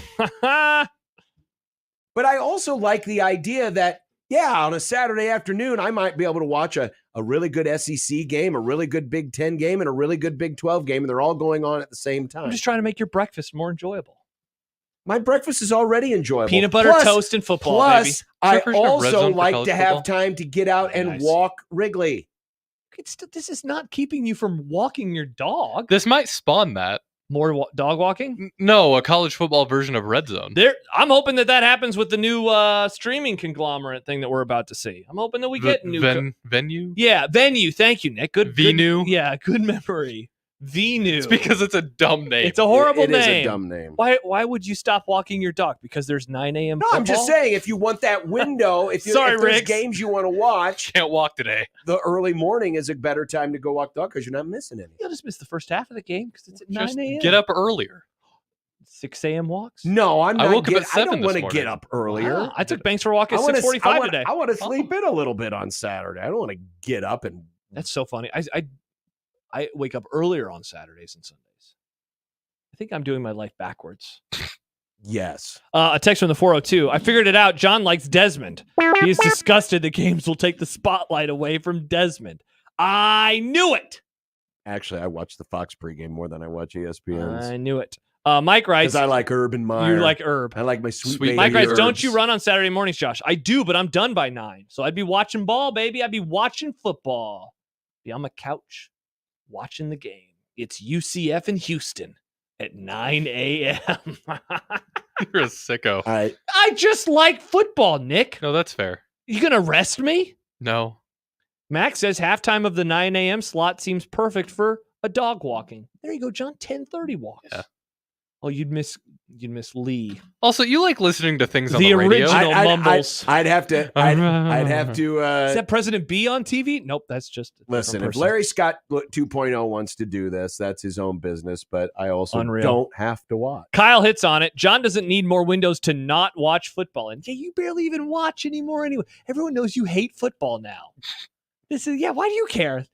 No, I don't yuck my hate yum, football. John. I hate football when it's not football season. I don't need football in non-football season. Some of us can live without football when it's not football season. Adam says, John is just being selfish. How about when USC plays Penn State in the big noon window? That's 9 a.m. start for USC fans back in LA. Yeah, exactly, John. It's the same thing. I'm not a huge fan of that either. But again, the TV networks are going to say jump, and Larry Scott 2.0s of the world are going to say how high. He's going to say, I have ideas for you. And they'll say, thank you. I have ideas. We can play it. We can play Thursday at 4 a.m. I mean, that'd be pretty wild. By the way, Adam also sent this in about punishment for the running back for Oklahoma State. Says Scott Frost also viewed having to go to Big Ten Media Days as punishment. Yes, he did. Yes, he did. Ooh, indeed, he did. Great point. Uh-huh. Steve Sipple. He's not a punishment to talk to. No. We love talking to Sipple. No, we've always enjoyed talking to He might feel like Sip. it's a punishment to talk to John when he keeps taunting him. Yeah. Hey, how your dead chickens, bro? I had Popeyes. I never said dead. I thought he had live chickens. Well, as God is my witness. there was a January 6th. I thought chickens could fly. Chicken January 6th. Chicken January 6th. Was there a guy in a buffalo head? Yeah. What's a chicken equivalent of a buffalo? It's a great question. It might just be a buffalo. Be the foxes. Or a human. 1620 the zone. Nick Grim for Circa Sports Iowa. We've talked a lot of college football today, and if you're itching bad for it like some people I know, and you can't wait for next week for the game to even come out, Circa Sports Iowa has you covered. Right now, they have lines for the week 1 games that you can put in for. Florida State and Georgia Tech in Ireland. People forget that college football plays in Ireland. Nothing bad has ever happened at the Ireland game. Anyway, they have point totals for all the week 1 games, and that one is at 55.5. And if it tickles your fancy, they also have week 1 of the NFL. Tight money line splits currently has the Chiefs at -140 against the Ravens. And if you want to do even more with Pro Ball, look into Circa Million 6 and Circa Survivor. $16 million guaranteed in prizes between both of those. Details for those at circasports.com. What are you waiting for? Download your new sportsbook today and bet like a pro anywhere in the state of Iowa. If you or someone you know may have a problem with gambling, call 1-800-238-7633.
It'd be nice to have a pro. Throw. It would be nice to have a pro. Throw. It would be nice to throw. It would be nice to have a blow through. It would be nice to have a blow through. It would be nice to have a blow through. It would be nice to have a blow through from your mom.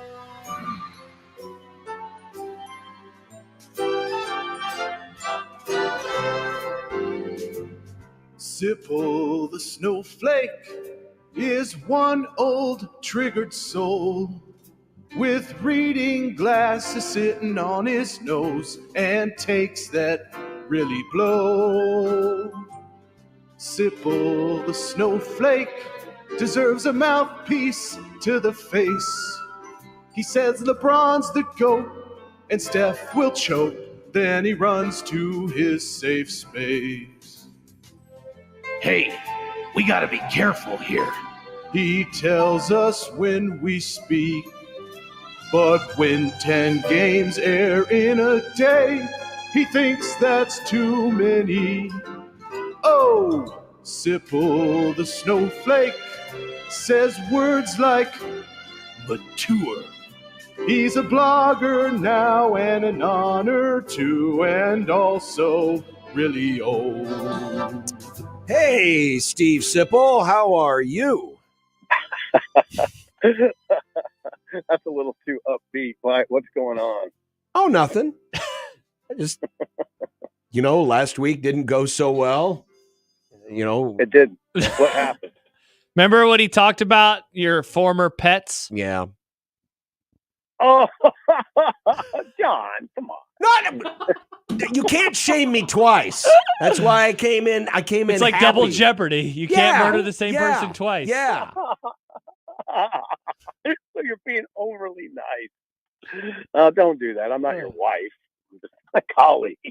Colleague Steve Sipple. Colleague Steve I'm your Sipple. colleague. No, I didn't even remember all that. You're fine. Okay. All right. Good. Well, were you on a boat last Friday? Excellent question. Because we've determined that people who were there, we've if had a media member's on a boat, we know at least 2 Husker media members who were on a boat last Friday at around 6:00 local time when all the news went down. No, I wasn't on a boat. Okay, good. I was hanging a shower curtain. Oh, interesting. How did that go? Water adjacent, though. Oh, good point. It was good. It was surprisingly smooth. You know how that can go. It can be kind of a torture test. But no, it was smooth. I was literally doing that, and Jake Sorensen, my radio co-host, just sent me a text. We're gonna lose Bill. No, he said what? No, he said what's the deal with Cooper? And I was like, what? So yeah, it was a scramble for about an hour. Yeah, that's how that goes. When you get that, and everybody's gone. I think Sean was definitely gone. I think Robin was off. So I knew I had to do it. And you usually just say to yourself, okay, I got 15 minutes. I got 15 minutes to put something together, which I think I got it in 15. But then there's always the kind of the after effects. You got to try to figure some stuff out and all that. But no, I was not on a boat. I was okay. What did you figure out, Sip, in those 15 minutes in terms of why this happened that you feel comfortable talking about? Oh, I mean, I guess the key things would be that, and I didn't figure it out in the 15 minutes. It was subsequent of that. That Matt's been looking for guys for 2 weeks. He's been on the phone with. I'm sorry, whenever I come on your show, it triggers a flurry of text from people I never hear from. So it's really interesting. Anyway, Matt Rule had been looking for candidates for a couple of weeks, so he knew, there's something brewing. It was a classic news dump. Boy, classic news dump. Friday, perhaps an all-timer. Friday after a holiday. Yeah, really an all-timer, classic. Listen, it's one of those uncomfortable things. I respect you asking me. You have to ask me, but I can't just lay out stuff like that. I mean, it's. I get in trouble. I'd probably be. It's. There's reasons why he didn't. I guess the best way to put it, guys.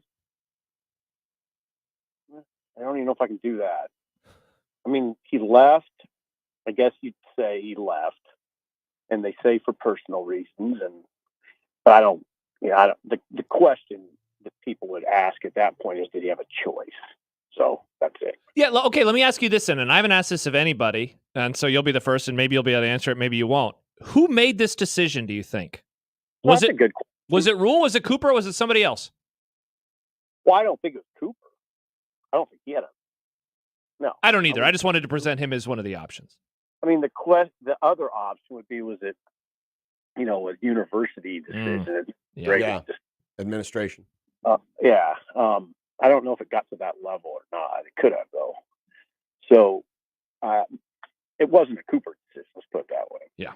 How surprised were you, Sip, that this happened and then you find out, oh, he's been working on this for 2 weeks, and then 18 hours later, we basically know who the next guy is, and that there wasn't this prolonged fretting about, well, why did this guy? Because literally we've gone. If this had happened under a normal timeline, heck, we might still be talking about why Evan Cooper is gone. Yeah. Now we're focused more about the guy who's coming in, because we already know who the guy is that's coming in. Right. And that speaks to 2 weeks of vetting. It also speaks to the fact that there's probably not a lot of people. There's not a lot of people available this time of year. I think Rule and my read is he, in some ways, got lucky that, there was this John Butler out there not working, not getting paid. He resigned from the Buffalo Bills. He wasn't getting paid. And he has this extensive background and a strong background. Most notably in the last 6 years, it's just been strong. And he happens to coach TVs, and he happens to live at the Jersey Shore, where Rule has a place and where Sean Padden has a place. I don't know. I've never been to the Jersey Shore. I don't know if it's, like Wagner's Lake in Columbus where you know everybody. I doubt it, but it seems pretty convenient. And I don't know if this is a case where you could afford to have a prolonged search with camp on July 31. It happened on Did it happen on July 5th? Yeah, July 5th. Preseason camp begins July 31. You literally have 3 weeks left of OTAs. You can't mess around with it. This worked out probably in somewhat of a fortunate fashion for Matt. That this guy was available, not working, can get him in. Let's go. He's got to go now. Probably got to pull some guys off of vacation, is my guess. Like Tony White, because it's code red. It's a code red situation. You got to teach this guy the defense. He's got to get to know the personnel. He's a pro. He's a 51-year-old guy. Learning the defense, I don't think is a huge challenge. But you got to learn the vernacular, which that can be a challenge. You're not going to be able to come in and use your own vernacular. They're going to expect you to adapt. And I think just making all those adjustments quickly is very challenging. So, but I would say this: it worked out. I think it worked out really well. What in terms of losing Cooper as a recruiter? I know that, and I joked about it at the start of the conversation with you, Bill Bush. I know a lot of people wondered about Bill Bush replacing Cooper moving forward. And you wrote about him a little bit today in your column as well. Do you think, given the new rule structure that there is in college football, unlimited coaching staffs and the such, do you think that he would be up for joining a program, a staff, in a more recruiting forward, less coaching forward role? God, I just don't want to. I just want to make very clear that I'm not speaking for Bill at all. Right. Or I'm not, and he's a great friend. He's one of my best friends. So I hesitate to get into that. I would say to him, I don't know exactly what kind of financial position he's in, but I wouldn't expect that Bill Bush would go work for $120,000 or something like that. And you'd have to pay him. He deserves to be paid. He's a $500,000 coach. That's what he is. That's his background. He's coached a Thorpe Award winner. He's had coached a first-round draft pick in Hama Kamara.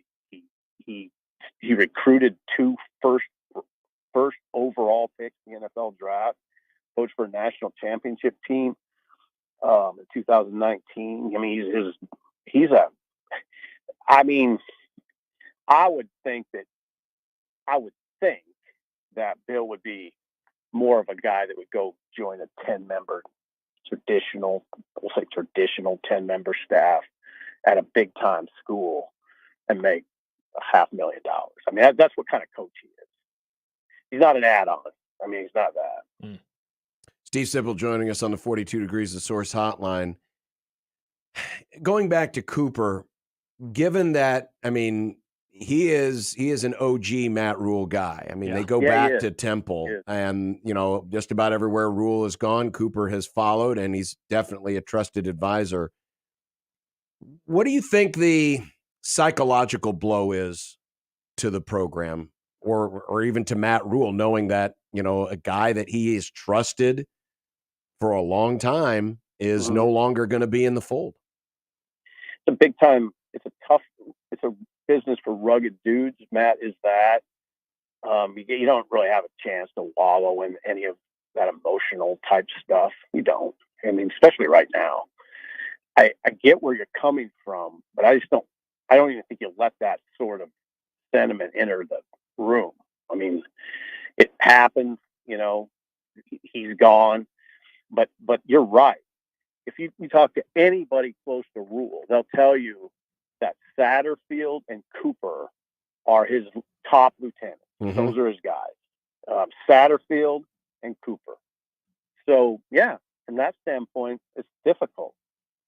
But I mean, you've been around Matt enough to know, you've seen enough of him and heard enough of him. You know, he is kind of that, he's a tough leader. He's a tough leader. It's not easy to work for. He has no choice in this but to move quickly, move fast. Don't let it become a issue. You can't. He's got too good of a defense. He's got too good of a defensive staff. He's got too good defensive personnel. The season's on you right now. This isn't April 6th. It's July, you know?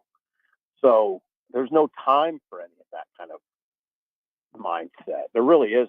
I mean, it's a fascinating thing to me. You know me. I throw that word around a lot, but it is. It's college football.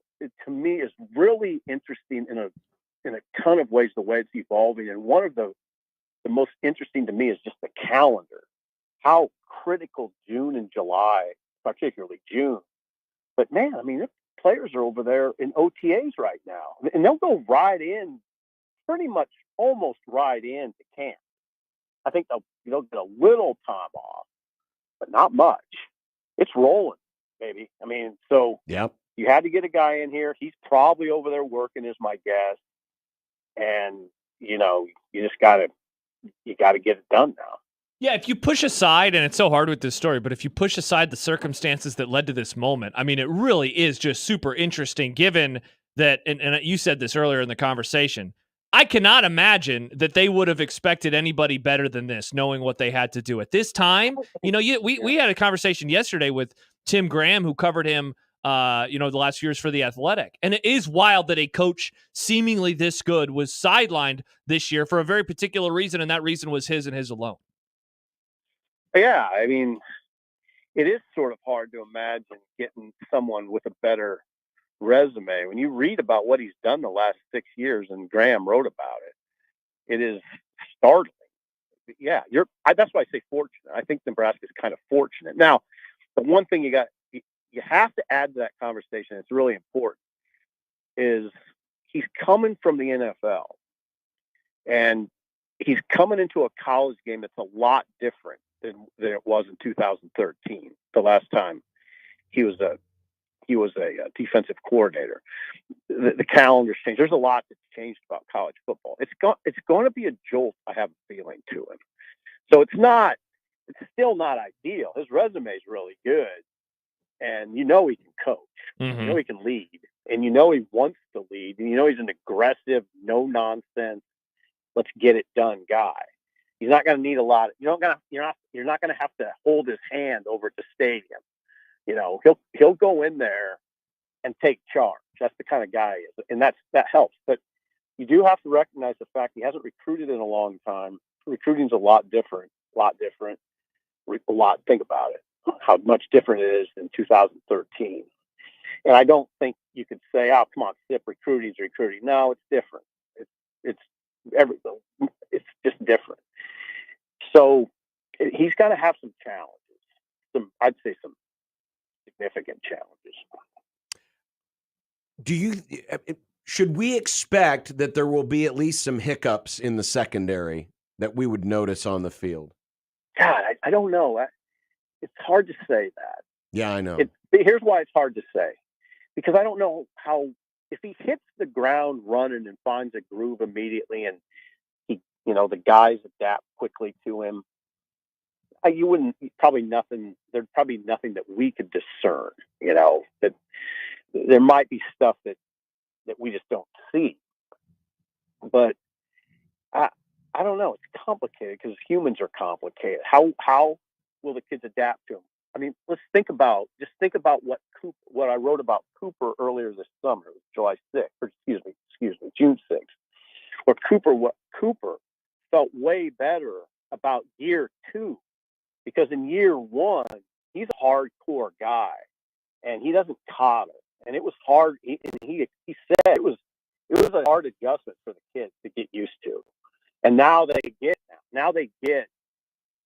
the way I do things and the way I talk to him. He's not Cooper, if you know him, he's a very no nonsense guy. He doesn't inject humor into conversation. He's not like overly charismatic. He's a no nonsense guy, and he gets after his guys. And some guys, it was tough. But year 2 was going to be much better. So here we are with another guy in year 1, and the kids will have to adapt. And the other part of it is that's interesting to me is just talking to EJ Barthel a few weeks ago, was just talking about from a recruiting standpoint how he's still trying to kind of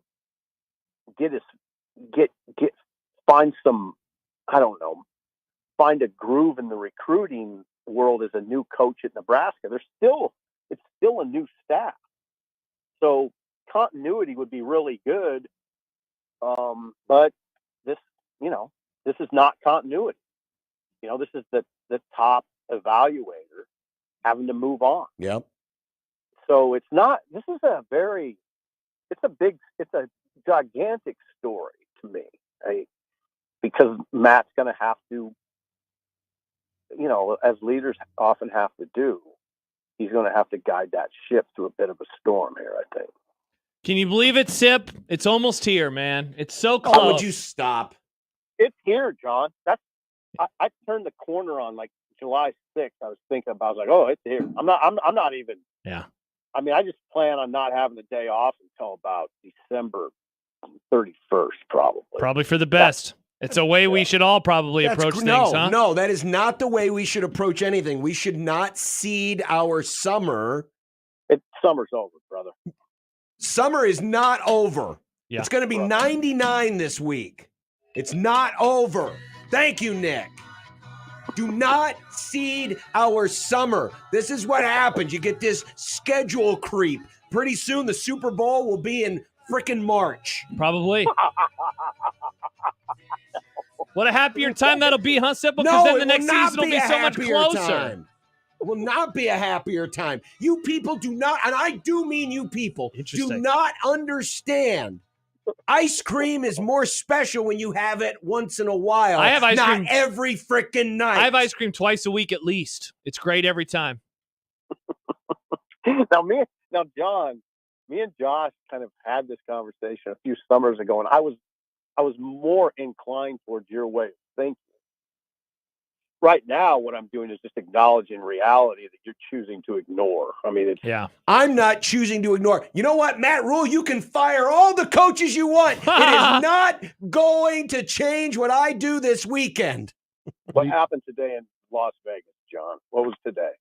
What happened today? Well, would you like to know what happened today? I wasn't going to do this until after you left, but now that you brought it up, Mike Gundy, who, by the way, the hair looks fantastic. Shout out to Mike Gundy. I mean, it's tall, it's mullety, it's gorgeous. I hate mullets. They're so bad. They're bad, but it's perfect for him. All right. So what happened, John?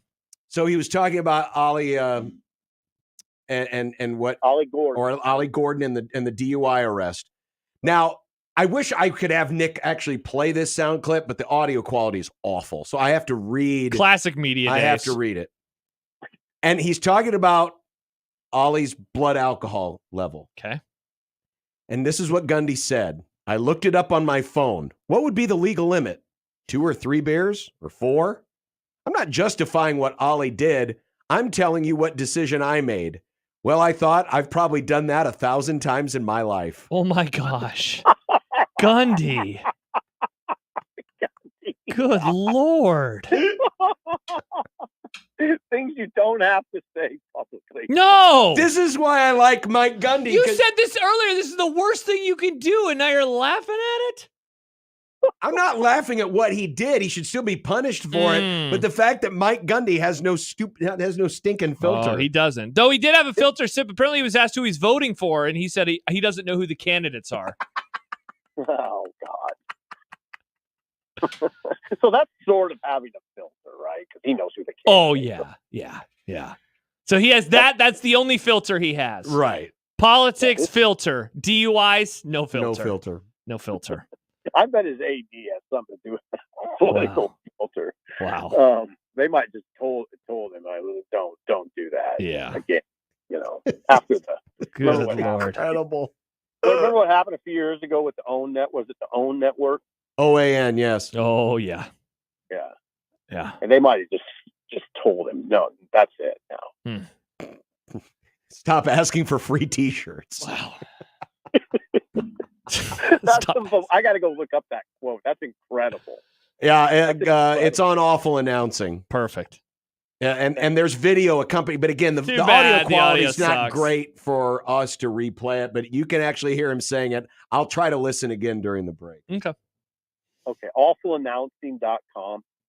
Yes. Or if you follow them on Twitter at Awful Announcing. Okay. All right.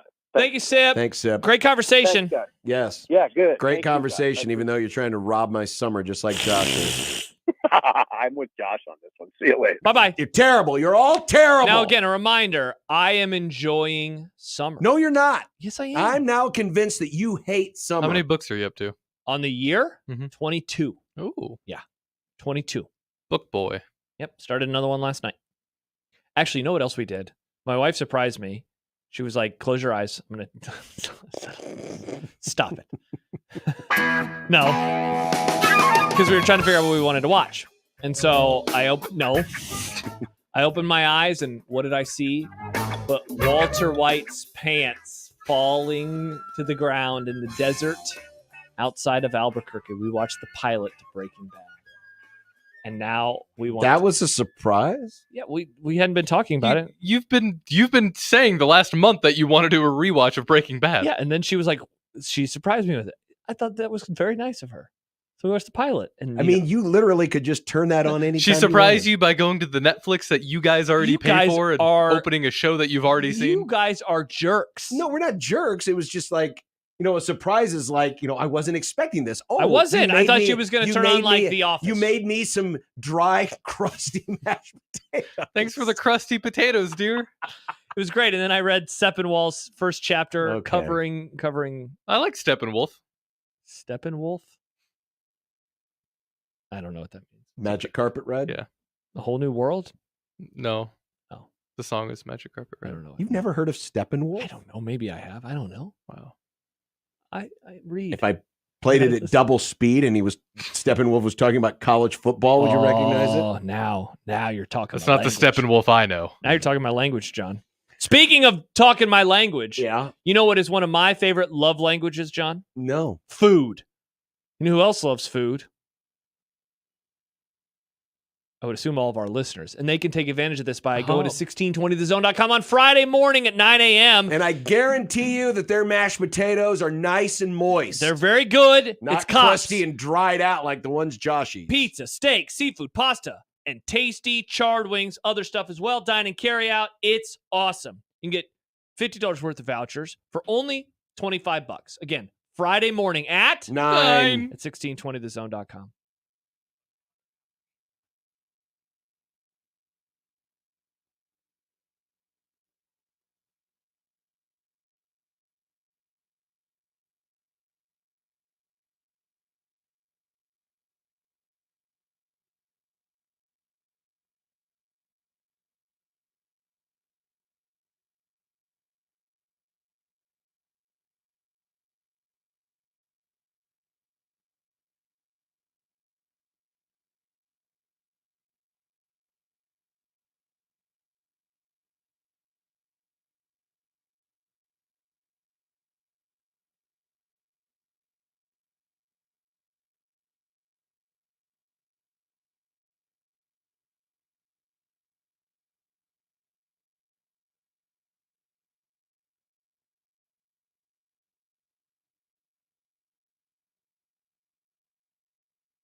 We have the better version of the audio. Nick's going to get it ready to go here in just a second. We'll play it for you. But Mike Gundy, I mean, you figured you might as well. He says it so matter of fact, as you'll might as well hear it straight from the horse's ass. I mean, the horse's mouth.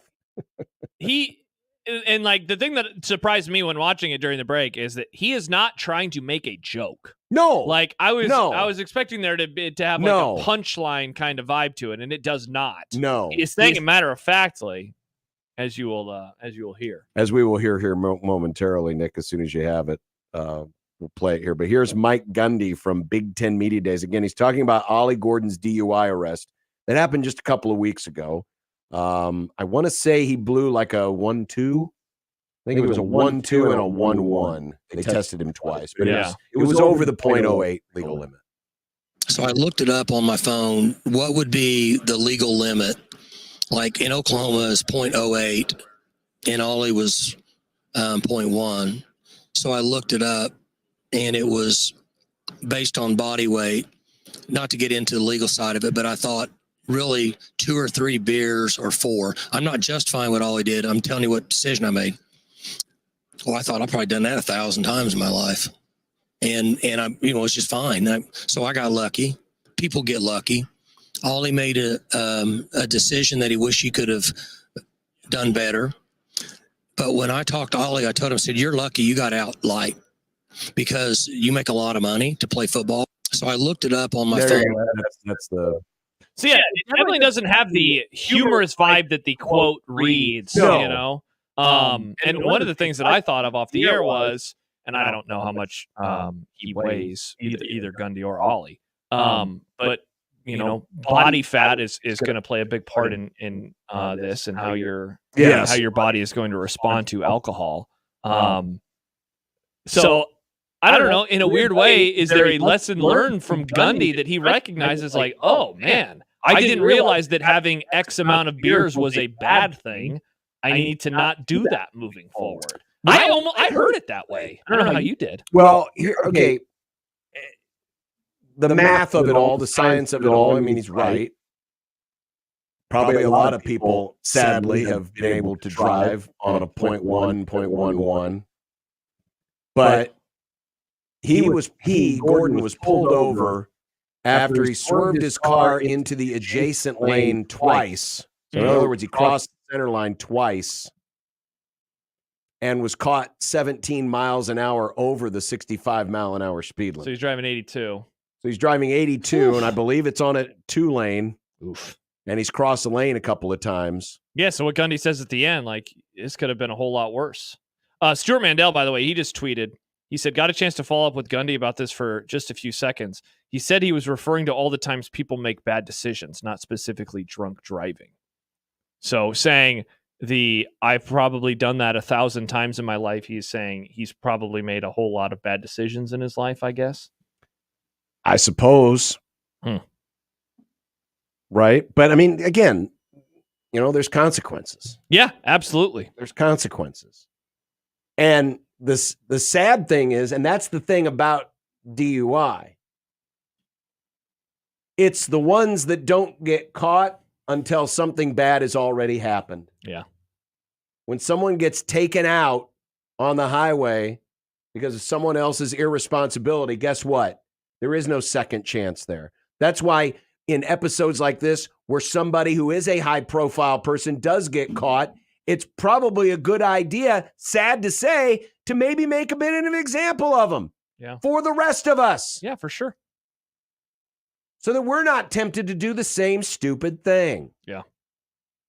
Because drunk driving is irresponsible. Yeah, and so in the end, he gets in trouble. He being the player gets in trouble, but thankfully nobody else was affected by it. Yeah, thank God no one else was hurt. Because he swerved back in. But the problem is... Oh, and Mike points out Andy is 20. Well, yeah, he's underage too. Yeah, exactly. So, I get where... I think I understand a little bit of where Gundy's coming from. Because again, hearing it it sounds a lot different than when you read that quote. It was like, oh my gosh, is he going for humor here? Right. But he doesn't. There's no smirk. There's no smile. But the lesson here is, I've probably done that 1,000 times in my life. Maybe I need to rethink what I'm doing. Yeah, I'm be a little bit more aware next time I've been sitting around, having a beer with the boys. Yeah, certainly you hope that was kind of what he was alluding to at the end.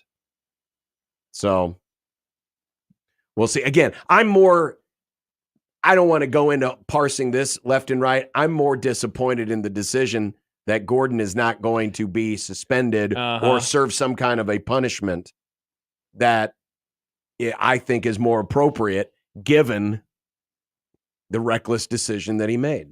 Yeah, absolutely. But he's obviously not going to go that way.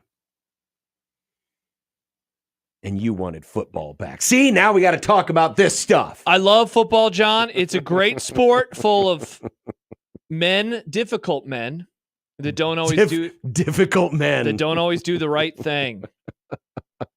That don't always do the right thing, but it's a great sport. It's a fine sport. Well, it's played in the fall. Let's give you a follow-up on yesterday. Tips and tricks. Oh, see, you...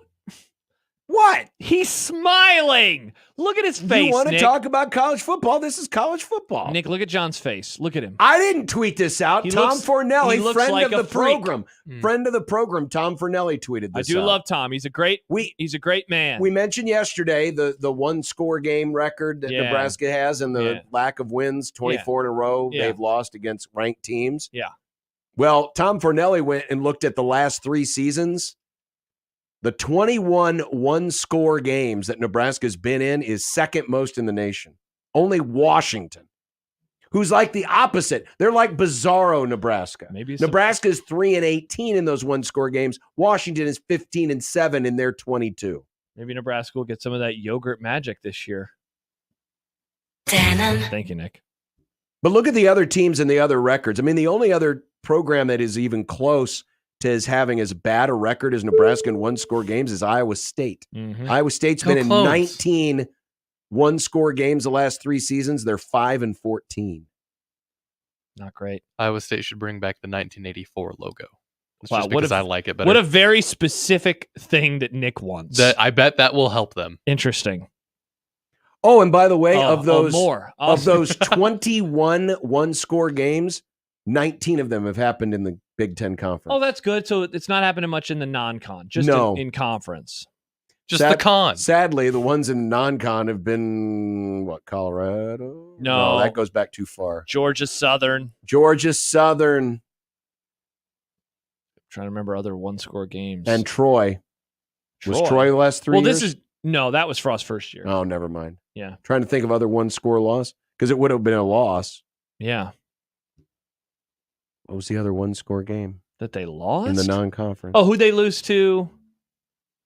Well, I don't know the answer. Illinois. No, that's a conference game. Oh, that's right. That's a conference game. It wasn't Georgia Southern. No, it was yeah, Georgia Southern. Georgia Southern is one of them. Why am I struggling to remember who else they lost to? Oh, Yeah. Oklahoma. Oklahoma. Yeah. That's the other one. Bad times. Bad times. Well, this is what I mean. You want football back? Not this kind of football. I give you football, and I don't want to talk. Congrats on your football, Josh. I give you football. I do love football. You want football? I give you. It's football. a great sport, This and it's doesn't have- soon to be played in March. It's a great sport that breaks many people's hearts. John, how fun will it be that March football will happen?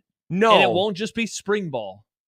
No, It's the America I want to live in. no. John, you know what? I think you and I have the power. We should just talk baseball up until the first kickoff of the first game of the college football We season. want listeners to want to listen to our show. We don't want to scare them away. If with you're the stick passionate and the about ball. what you're talking about, people will listen. That's Not true. if it's baseball for 100 days out of the year. That's too much ball. Too much I agree. Too much ball. baseball, John. Too much ball. Too much baseball. You more pucks, more track and field. Perhaps What's the lacrosse thing called? The cricket thing? The wicket? the wicket. I don't know. Let's more wicket talk. I don't watch that sport. He doesn't watch that sport. No, I watch football. All right, coming up, we've got content, Mm-hmm. and in said content, somebody was triggered yesterday. Yeah, his name is John Bishop. I was sitting next to him for 4 hours. How was it triggered yesterday? You should have just pulled the milk. Only crate about out the from under him. stupid the influencer thing. That's a dumb word.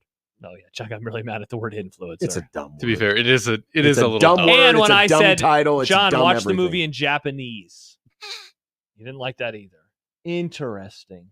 No, you did not say that. Hmm. I only said you only asked if I did, and you were like all accusatory. I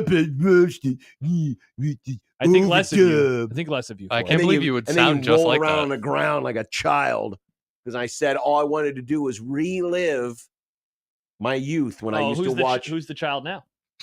me. Ah. But I admit to it. What else do we I have? wasn't throwing a temper tantrum. Interesting. We also have other additional players that will be in the home run derby. We have another video coming up. Video. Yeah.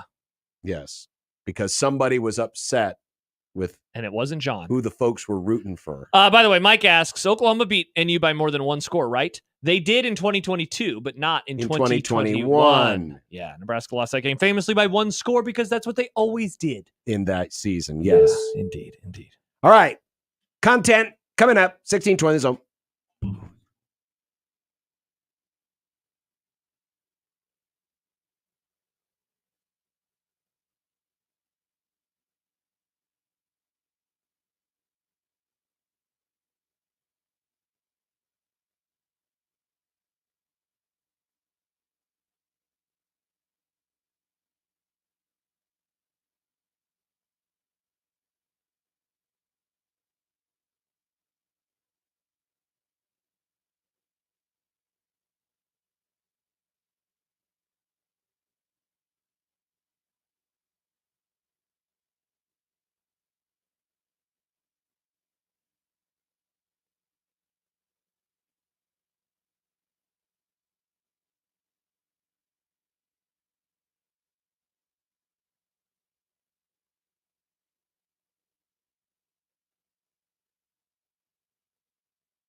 Look, I made you some unsportsmanlike content. Unsportsmanlike content. Unsportsmanlike content. Content that's unsportsmanlike. Anywho. Hello. Hi, Nick. Hi, Nick. How's it going, guys? We're doing great. That was one of our wilder commercial breaks that we've had. It was. Yeah. Yeah. The things that Josh gets triggered by are just... Oh, get out of here. You do too. This one we are in a disagreement on, which is a little surprising. It is a little I just weird. think it's very homespun and folksy. Interesting. Nick? With the Guardians, Jose Ramirez, the Braves, Marcell Ozuna, and the Royals, Bobby Baseball, announced for the Home Run Derby, we now have the players with the 3rd, 4th, 15th, 29th, 78th home runs in the majors. Does a home run derby mean as much when you can't even lock in a top 20 home run leader? It does feel a little weird. I mean, that you don't have more of the home run leaders in the sport that are up there. But it's, I almost wonder if it's getting harder and harder to get guys to agree. The one dude who will be there every time that the bell rings is, oh my God, Chris Berman. Not Chris Berman. He's not going to be Vlad there. Guerrero. Not Vlad Guerrero. Mike Trout. Junior or senior? Well, Trout's. I know. Yeah. Shohei. Is from the Mets. Jeez. The guy. Mike Piazza. Not. Gee, you're killing me. Stop. Just had a brain fart. Nelson. Grimace? I can see his face. Nathan DeGrom. Mike, no. What's his God, what is his name? Why did Pete this Alonso? happen? Is it Pete Alonso? Pete Alonso. Pete Alonso. Thank you. God. The best part is I didn't have to even pretend like I knew who it was, so I could just name random baseball Yeah, players. and it was screwing me up even further. Is Alonso spelled with an S or a Z? Because I see two different spellings. Mike with a Z, but Pete Sky Alonso. with an S. He's the one guy I who think wants it's an to S. show up every year. Yeah. This is exactly like the dunk contest in basketball. It's lost its luster. It has. Also, here's the underrated part of any All-Star game that we don't talk about.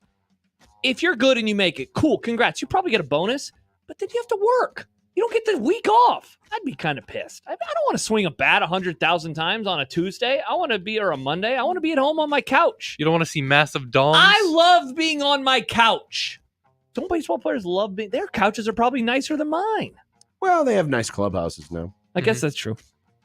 Jason Tatum says that winning the title has ended the debate on his elite status. Doesn't he know that that's not how things work? Yeah, exactly. Also, I reached out to a friend of the Grum, Ravi Lula, and I asked him, is he a Lula star, which is famously the dividing line between greatness and being very good. He is not a Lula star. He is not elite. He was horrible in the finals most of the series. No, he's not an elite. Get out of here. You don't have to Shut up, Jason. You don't have to be great in every game to... I mean, he didn't even win Tom the Brady MVP. could have had an off Super Bowl and he still would have been great. Nah. I mean, I agree. Jason Tatum does Poppycock, says Josh.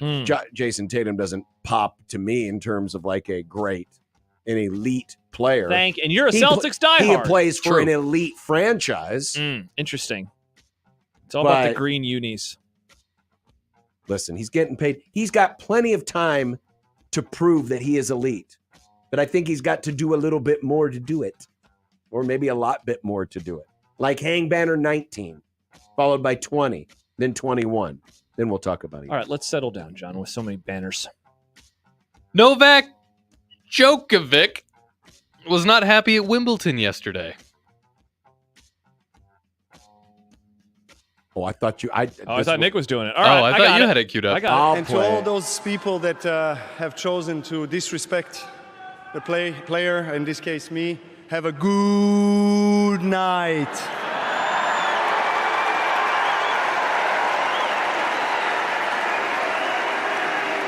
Good night, good night. Very good night. Yeah. I'm hoping that they were just commenting on Runa and that they weren't disrespecting you. They were. I don't accept it. No.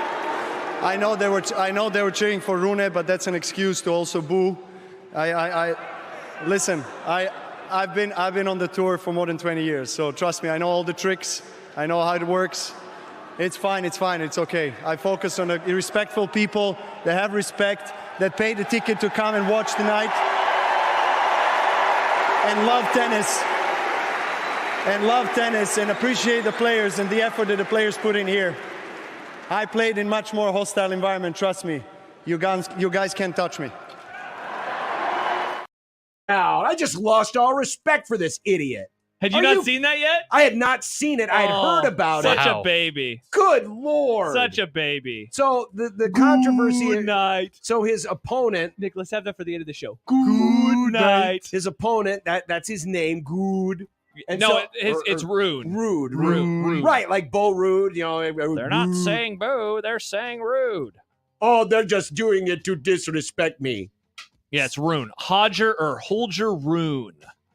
First of all, you should embrace that.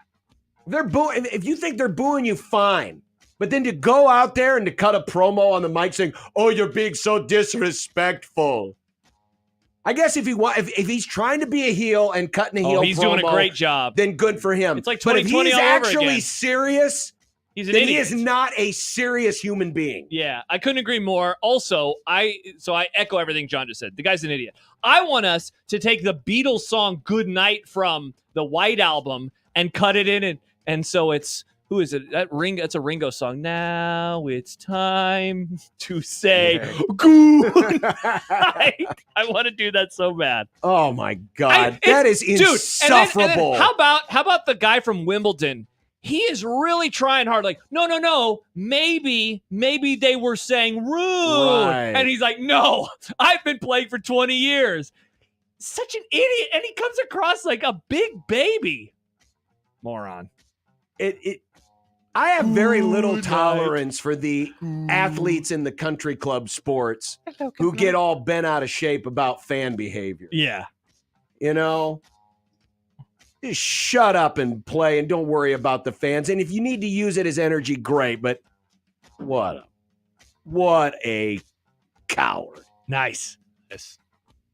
Move over, Pat McAfee. Another ESPN employee is joining the WWE announce crew. Joe Tessitore will add WWE SmackDown to his resume later this summer. Tess will continue to work football and boxing for ESPN while adding WWE commentary to his duties. What do we think of this? One of the things that I think we learned about him in his short stint in the Monday Night Football booth was like he can be very over the top. Yes, he can. He plays. It didn't play well in the NFL. Plays great in college football. It'll probably play awesome in WWE. I don't watch it, but it seems like his style would probably fit really well. Now the key is he's going to need to know the product and know the technical ins and outs of doing it. And I guess the advantage is he is called a pugilistic sport. I know that wrestling is obviously the words, the outcomes are determined, but it's still a combat sport, if you will. Yeah. What? Sorry, Josh. What? Wrestling's fake? Wrestling is as real as you think it is, Josh. Yes. Yes. Still gonna be, damn it. But I hope it goes better than the Adnan Virk. Adnan Virk. Oh, was he not very good? Yeah, he only lasted about 3 months. Oh, I like him.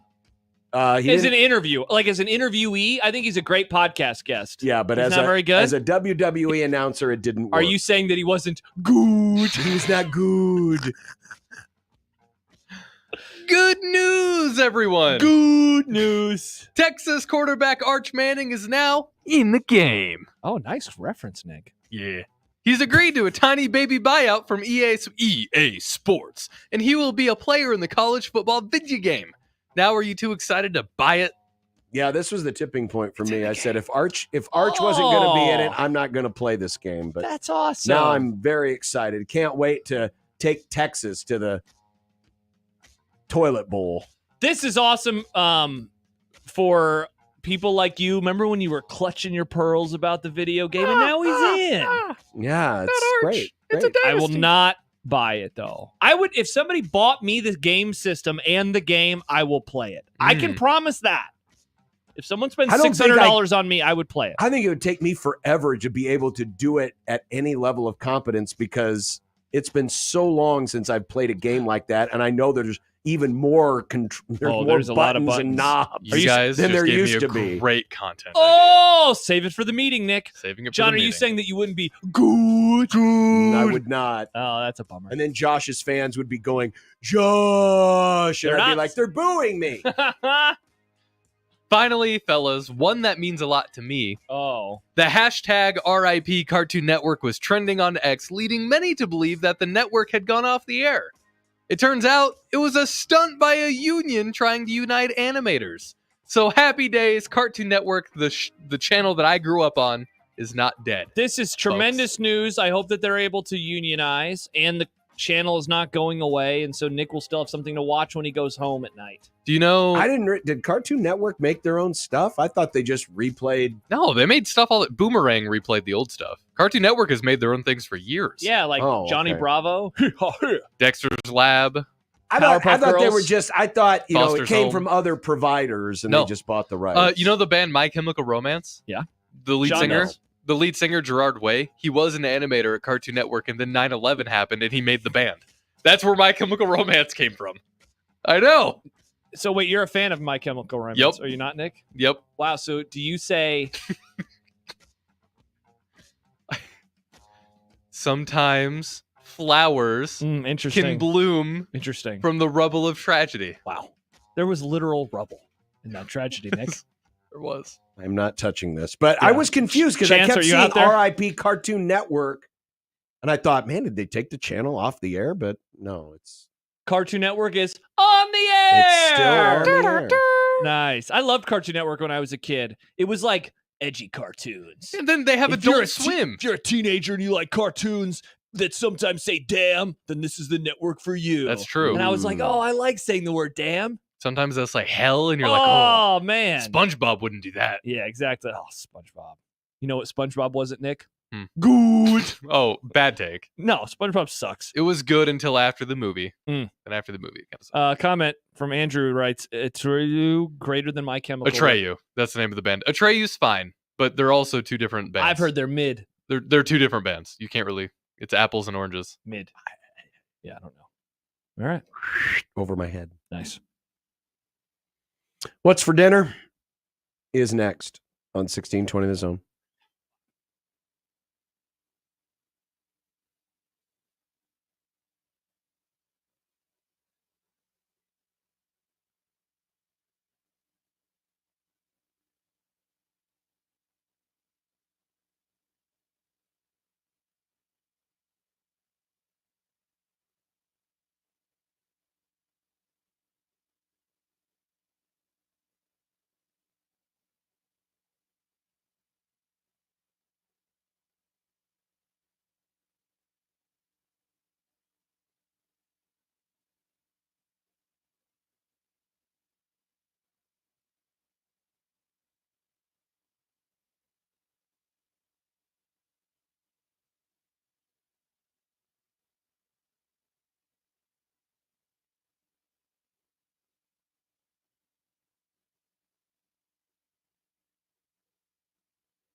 You knock us down, we're going to get up. And on the way up, we're going to bite a kneecap off. Crust is good on your pizza, not your ass. I will eat your ass first. He's tough as a Woolworth steak. And then it's going to take 2 more shots to knock us down. All right. And on the way up, we're going to take your other kneecap. I'm ready to hang them up, gut them and skin them and chop them up. You know what? I'm ready. My daughters aren't starving to death. I'll eat my neighbors. And we're going to get up, and then it's going to take 3 shots to get us down. And when we do, we're going to take another hunk out of you. Cliff, what are you going to take away as your best memory from playing basketball at Boston College? Probably just like going out to eat. I just saw this today. And heard about the this? 20th anniversary of the release of Anchorman. Or what is John? It's what's for dinner. Yeah, but it's Anchorman. And I'm talking about Anchorman, not Anchorman 2. Which is very good. But not like Anchorman. There it is. Wow. That blows me away. Anyway, we don't know. We have a meeting. We have no idea. Yeah, I don't know. Food. Last night was a TV dinner. Nice. Last night we got pizza at a place in West O. We had Culver's. So my parents, they got a new dog. And so we were like, hey, let's go over there and introduce Banks and their dog, Remy. Mm-hmm. Dog struggled a little bit to get along. What do you mean struggled? We're just barking at each other basically for an hour. I thought Banks liked dogs. I thought he just liked to sniff. No, he's not around dogs very much. And so that was step one. Well, so we ended up leaving and just getting food on the way home because we were very hungry by the time we left. Oh, it was that bad? You had to leave? Well, again, we were there for an hour and the dogs wouldn't settle down. So we were like, we'll try it again. They're gonna have to learn to love each other because it'll be football season, and my dad and I like watching football games together. So we'll figure it out. This might be your out to not have to watch Dallas Cowboys games anymore. John, I love the Cowboys though. I love them. But they give you so much pain and suffering. But they beat the Rams. Yeah, because we were hurt and not very good. What happened on Christmas Eve? Don't know, Nick. Oh, I celebrated the birth of Jesus. Yeah? That's what happened. Did you? Did you? I think we watched Fargo. I feel like a lot of blasphemy might have happened that night. I think I had an old fashioned. It was a great night. It was a great night. Oh my God, not that's a great funny. day. That is funny. By the way, Nick, someone sent in a photo of you. Yes, oh, no. yes, they did. This is from the 402. Do you remember the things that you were talking about in our previous segment? Yes. Yeah. Oh, so it's no. that picture of you pointing for some reason from the College World Series. Uh-huh. And it says number 1 blank fan. The number 1 fan. Oh, no. Yep. Has Nick surpassed Chance? I don't think so. As the number 1 fan. As the top fan, some would say. Remember the How much Top time do Fan we have show? here? About a minute. Yeah, we got Brett McMurphy just tweeted out something. News dump? Topic alert? Uh-oh. They the Pop-Tarts Bowl had some I don't know, some kind of trading cards? Some kind of printed material. And it's in black and white, and it's a picture of the frosted strawberry Pop-Tart, and it reads, please join us in taking a moment to celebrate the life of edible mascot Frosted Strawberry. May they be remembered for their love of life, their delicious jammy filling, and their delicious dreams of being eaten coming true. Wow. Though they now rest in crumbs, their life's work will continue this year. Watch the Pop-Tarts Bowl on Saturday, December 28th at 3:30 Eastern on ABC. A crummy commercial? I'm going to be honest. I know this whole bit with the Pop-Tarts Bowl, I'm all in on. I love this so much. I would be stunned if you weren't. This is so targeted toward me. There's one thing that it could do. There's one thing that it could do that maybe would make it even more enjoyable for Nick. What is it, Josh? I'm not going to say. John, you're frozen on the video. Oh, you mean if the Pop-Tarts came crumbling? Bye! Bye.